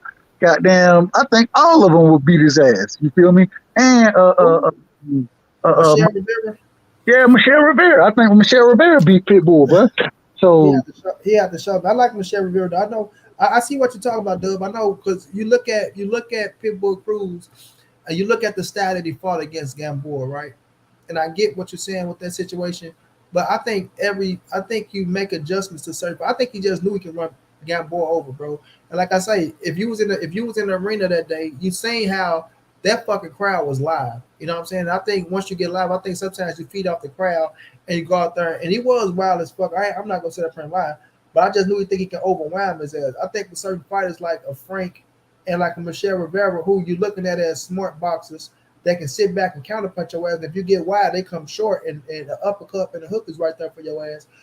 So I get what you're saying with that, which I will agree. Like you 100% right. If you get wide and wild like that, but every fighter you fight, every fighter different. And then you make your adjustment as the fight goes on. So if your ass too wide. And the way Pitbull fought Tank, I think the level of competition. I think you fight. I ain't gonna say fight to level of competition, but I think he go out there and Pitbull Cruz got some tight defense, bro. When you want to have it, he got some tight defense, bro. You know what I'm saying? But like I say, I'm a rival Frank on that fight, but that's a fight that it's gonna be a tough one. And Frank got to show me that he can make them adjustments and get his ass up out of there. Same with Michelle Rivera, and I like Michelle Rivera a lot, bro. Look, Ali, he got to show me that he can make the right, and he could make the adjustments. But the style of Pitbull, I think, is still gonna ask a little problems. But you know what I'm saying. But I love to see those fights though. But Yeah, those that's fights that I, they gotta take to catapult themselves to the next level too. yeah. I was thinking about that, just that pressure, like that pressure he bring. He an unorthodox fighter. hmm Let me ask y'all something, bro. Did any one of y'all watch Game of Thrones, bro?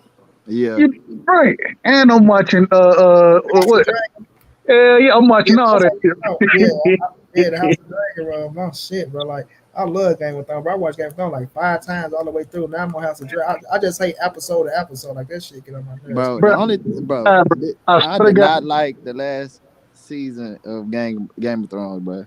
No, I don't think nobody did, right? My thing is this too with the last Game of damn. Thrones. Like when he killed Daenerys, bro, and the dragon, just like we seen everybody else get a funeral, motherfucker get toasted, things of that nature. But when it comes to the queen, she's the fucking queen, the top shot of the fucking video. What the niggas want to see her get nailed. Girls want to see her with the power. They want to see her burn motherfuckers. All of a sudden, when she get killed, the dragon just pick her up and just take her off. Like, what you do? Drop the bitch in the ocean? You know what I'm saying? Yeah, Like, what with her? Like, you know, Thanks. like, And God, then they did my boy Jon Snow, man. They did my boy Jon. Anyway, hey, I don't think they did John wrong, right? But I like it. But I think the way they end, I think they got so many ways of coming back from a spinoff. But with them making Brian, you know what I'm saying, the king and shit like that, and Sandra now becoming independent in the north, right? I think yeah. like maybe would they come back with something else, like, or will they just give us like how they doing House of Dragons? Will they do it like that for every family now? Would they give us something from every family and shit like that? Bro, what you think about House of Dragons so far, bro? Especially this last episode, man. All that incest shit be But no, fucking with me, bro. but see, that's the thing though. You gotta understand, bro. Back in the days, that's the life they lived. Like Yeah, every like it went down like that, right? And I know yeah, like, oh man, it'd be incest and shit like that, but that's they did that shit like it was like that the movie, like it was pure blood and shit. Like I yeah, can overlook that. I understand what you're saying, but you know when you grow, you can overlook it, right? But I knew that it was some bullshit. I knew Damien was on some bullshit, but I was more mad at her ass. But she is in love with his ass and shit like that, so she go follow him because she's still trying to find her way and don't know what her daddy gonna do with her and shit like that. But he know that both of their ass power hungry. You know, Ramirez is power hungry. Damien right. is power hungry. That's why I said they got the blood of the dragon in them. You can't tell with them. You know what I'm saying? So you know, shit finna get wild though. It's finna heat up. I just hate Bro, for it to slow just down. the way this shit happened, bro. You know, he dropped a little note in that motherfucker. She go sneak out and shit, and now y'all in the city. Man, come on, man. And I'm sitting here thinking, I'm like, man, it's crazy because man, you should know this nigga ain't got your best interest at heart. You should know that shit. What the fuck you doing? Nah, but that's the thing though.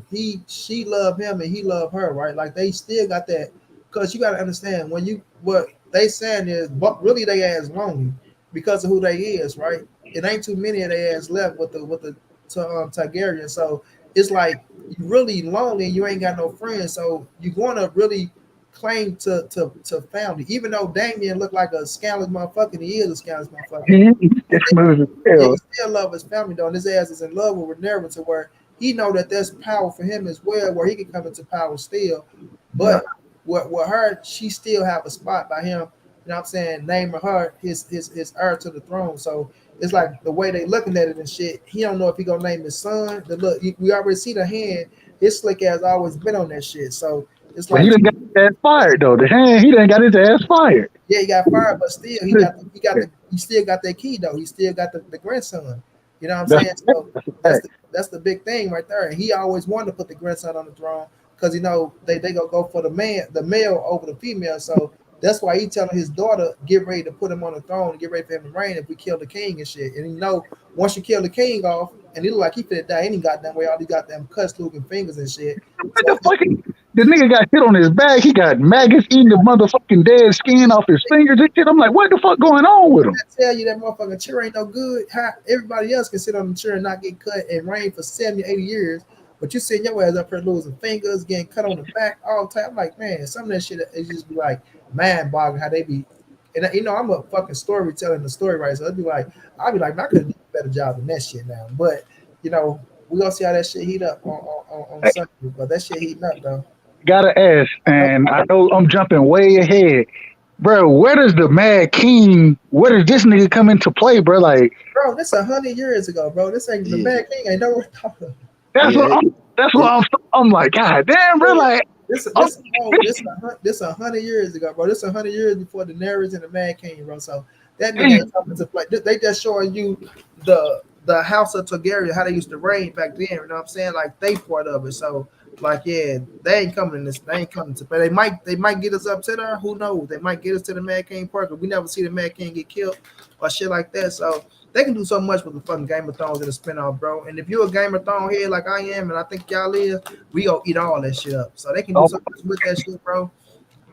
hey, I'm what just you, a medieval nigga anyway. Though. I love everything that's medieval.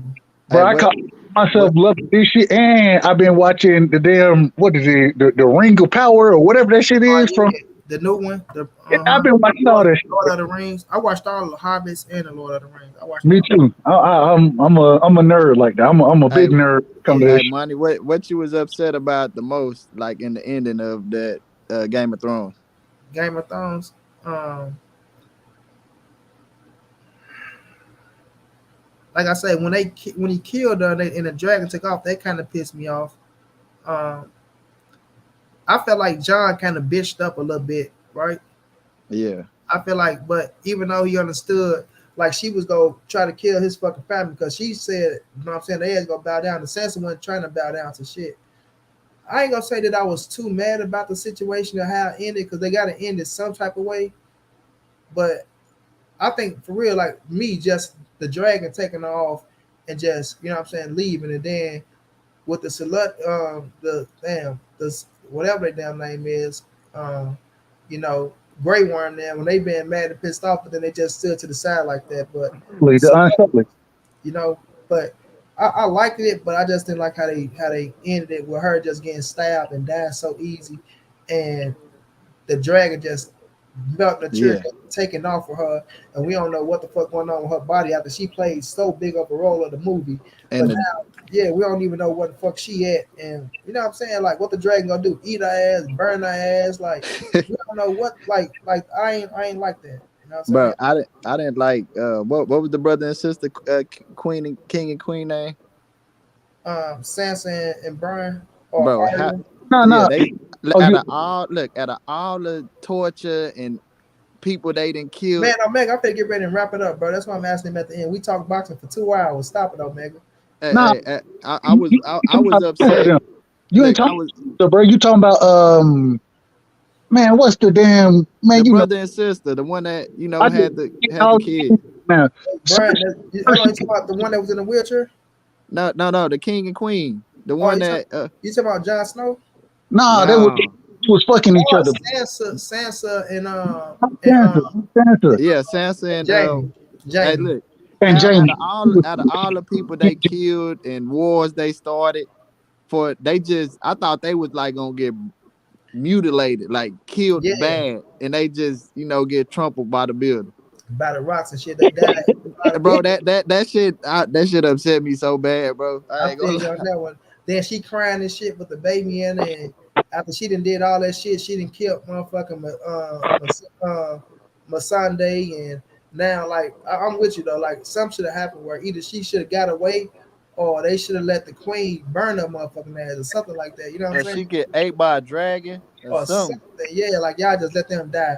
The building collapsed and they just died like that. Now, why the fuck y'all just standing up under there knowing the building for the collapse? Motherfucker, run back the other way or something like y'all just standing there. So look at me. Nothing else matters. I mean, you just standing right there.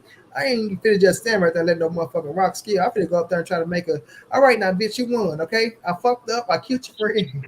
I think I think they just rushed the ending of that, bro. Yeah, they did, bro. I think the budget was going off, and you know what I'm saying they rushed. I think like Oh, when you that look season 7.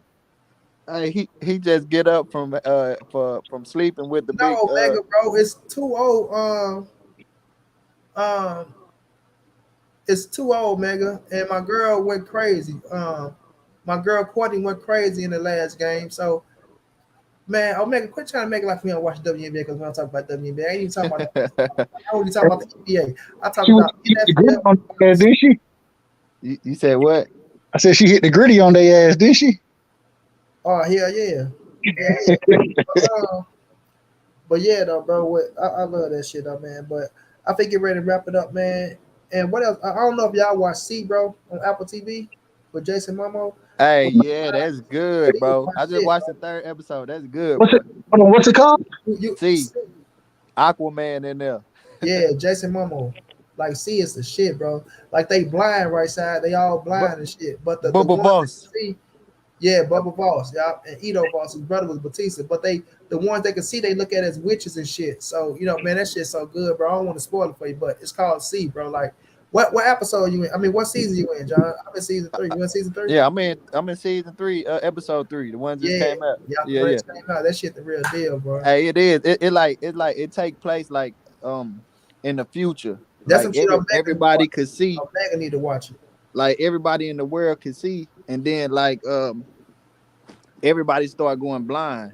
So, no, John. No, not everybody in the world can see. Everybody blind. I mean, no. I'm talking about at first, like how we can see right now. In the past, everybody could see life was normal. Yeah, right. So they like like in the future now nobody can see. Right. And it's very few people that can see, but all the technology like bombs and books and all this, like it's still lying around places, but everybody blind. But it's a few people that can see, and they look at them as witches. Yeah. Yeah. They got witches trying to go out there and find them and try to kill them and shit because of the queen. But now that the sister became the queen, she trying to ban that shit, but they already stuck in their ways. They feel like wait a minute, money. I just dropped my shit in the background, bro. Hit me and let me know what show you talking about, cause it's on Apple TV. Yeah, it's on Apple TV, y'all. I feel locked in right now, but yeah, it's called C, bro. That shit's so good, bro. Hey, old girl a trip though. The sister, the queen, the one that was the queen. Yeah. Boy, she a fool, bro. Real, because she really believed that. She really believed that shit. That I don't want to fuck it up for the right side though, but she really believed what she believed with Jeremiah and shit. So, you know what I'm saying? When he told her what he told her, that really fucked up. I'm about to be out. I don't want to. I can jump into a good show. That's where the right side. Cause I feel like already. Man. Hey, did y'all talk football the other day? Hell yeah, we talked football for almost 4 hours, bro. Bro, I missed it, bro. I was busy. Yeah, we come back every tomorrow. Every Tuesday. No, it ain't Tuesday and Thursday. It's just Tuesday. Nah, every Tuesday. I want to get every game in. You know what I'm saying? Then we come back after Monday night and we talk that shit. That's why Omega Green Bay got their ass whooped, Omega. Green Bay got their ass whooped, Omega. Man, Dallas need to throw Dak in the trash, man. Don't do that. We ain't gonna do it. We not tolerating the Dak slander tonight, man. Bro, I'm a Dallas Cowboy fan, bro. Me too, bro. Me too. I'm not a fan of Dak. Save it for Tuesday, John. Save for Tuesday. All right, we're gonna see what y'all back up do. Man, shit. We run the ball, we'll be all right. Our defense pretty good. Yeah, but Kellen Moore is trash, bro. He's a horrible coordinator. He want to be the goddamn star. That's the problem. Kellen Moore. And Mike McCarthy ain't got the balls to tell him not to be doing the dumbass shit he doing, bro. It is what it is. You got to put that blame on Dak too. That nigga a bad decision maker. Hey, Big Tony, man, ain't no skins no more, man. Come on, man, respect them, bro. It's the Commanders, man. The Commanders. You can't make a bad play, a bad decision maker when the nigga ain't got no receivers. They not doing nothing, bro. We'll get into it. This is my thing. I ain't gonna say too much because we waiting till Tuesday, but he was doing this shit when he had receivers. Yeah. It just look real bad now when he don't got it. When he don't got the house, the Lambo outside, the fully furnished house, he ain't blessed with all that shit. Now you get to see who Dak really is. He been making bad decisions. So I'm gonna plead the fifth. I'm pleading the fifth until I'm giving my last words, money. My last words, man. Y'all show up, man. Come show out, man. On Dub Right Side, man. We interviewing damn near any and everybody over there because we want to get to know the boxing community. You feel me? So, goddamn money. Like I said, we got to have you on the show. Also, we going live Sunday night cookouts. You know what I'm saying? And then once during the week, occasionally we gonna go live as well. And then, man, the last thing I gotta tell y'all. Although my Cowboys struggling, guess what? My dogs, them Bulldogs, Georgia, nigga, we still the goods. And goddamn it, we pulling up again this year in the national championship. Watch what I say. I agree. But much love, Money, and John G, man, much love to you as well, brother. And Money, you know we'll do it again, bro. Yes, sir. Yes, sir. John G, let me get some last words, my brother. Yeah, man. Just appreciate you having me on here. Y'all go like and subscribe, man. Until next time, you know I'm out. Yeah, but go check out that football talk, bro. We talking about 4 hours of that shit. Yeah, I'm finna go check it out when we get off. All right. I appreciate y'all for coming through, rocking out with your boy, man. Y'all know it's all love in the chat. We talked that boxing. We talked about Canelo, up and coming fight, Tank, Ryan, Errol, Bud. You feel me? The big fights that we want to see in boxing, man. So I appreciate y'all for rocking out with your boys. All love. Y'all know what it is. This your boy Money. But thank you to my brother Omega, always coming through. Thank you to Cassandra, to the Rivers that always pulling up and rock out with your boy Big Tony Low Tyler. Everybody that came through, rocked out with your boy, man.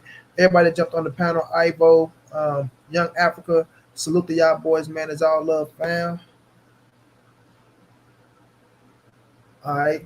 I think I looked at a little bit of USC, and the Eagles looking good, bro. They looking good. We're gonna see what they do against Minnesota, though. That's a trap game. Eagles versus Minnesota. I think that shit gonna be a shootout. I think it's gonna be a hell of one, though. You know what I'm saying? And Omega, don't worry, Green Bay jumping back on track, man. But appreciate y'all. Y'all know what it is. It's your boy Money's the NSBC moving. Nobody stay from these streets. Hit the thumbs up, subscribe to the channel. But donate OG Money on Cash App, TreyHouse52@gmail.com on PayPal. If not, just tell a friend, hit that subscribe button, like, comment, share the videos. And y'all know how your boy get down, man. Big dog status, fam. Y'all be safe out there. Check y'all out tomorrow, fam.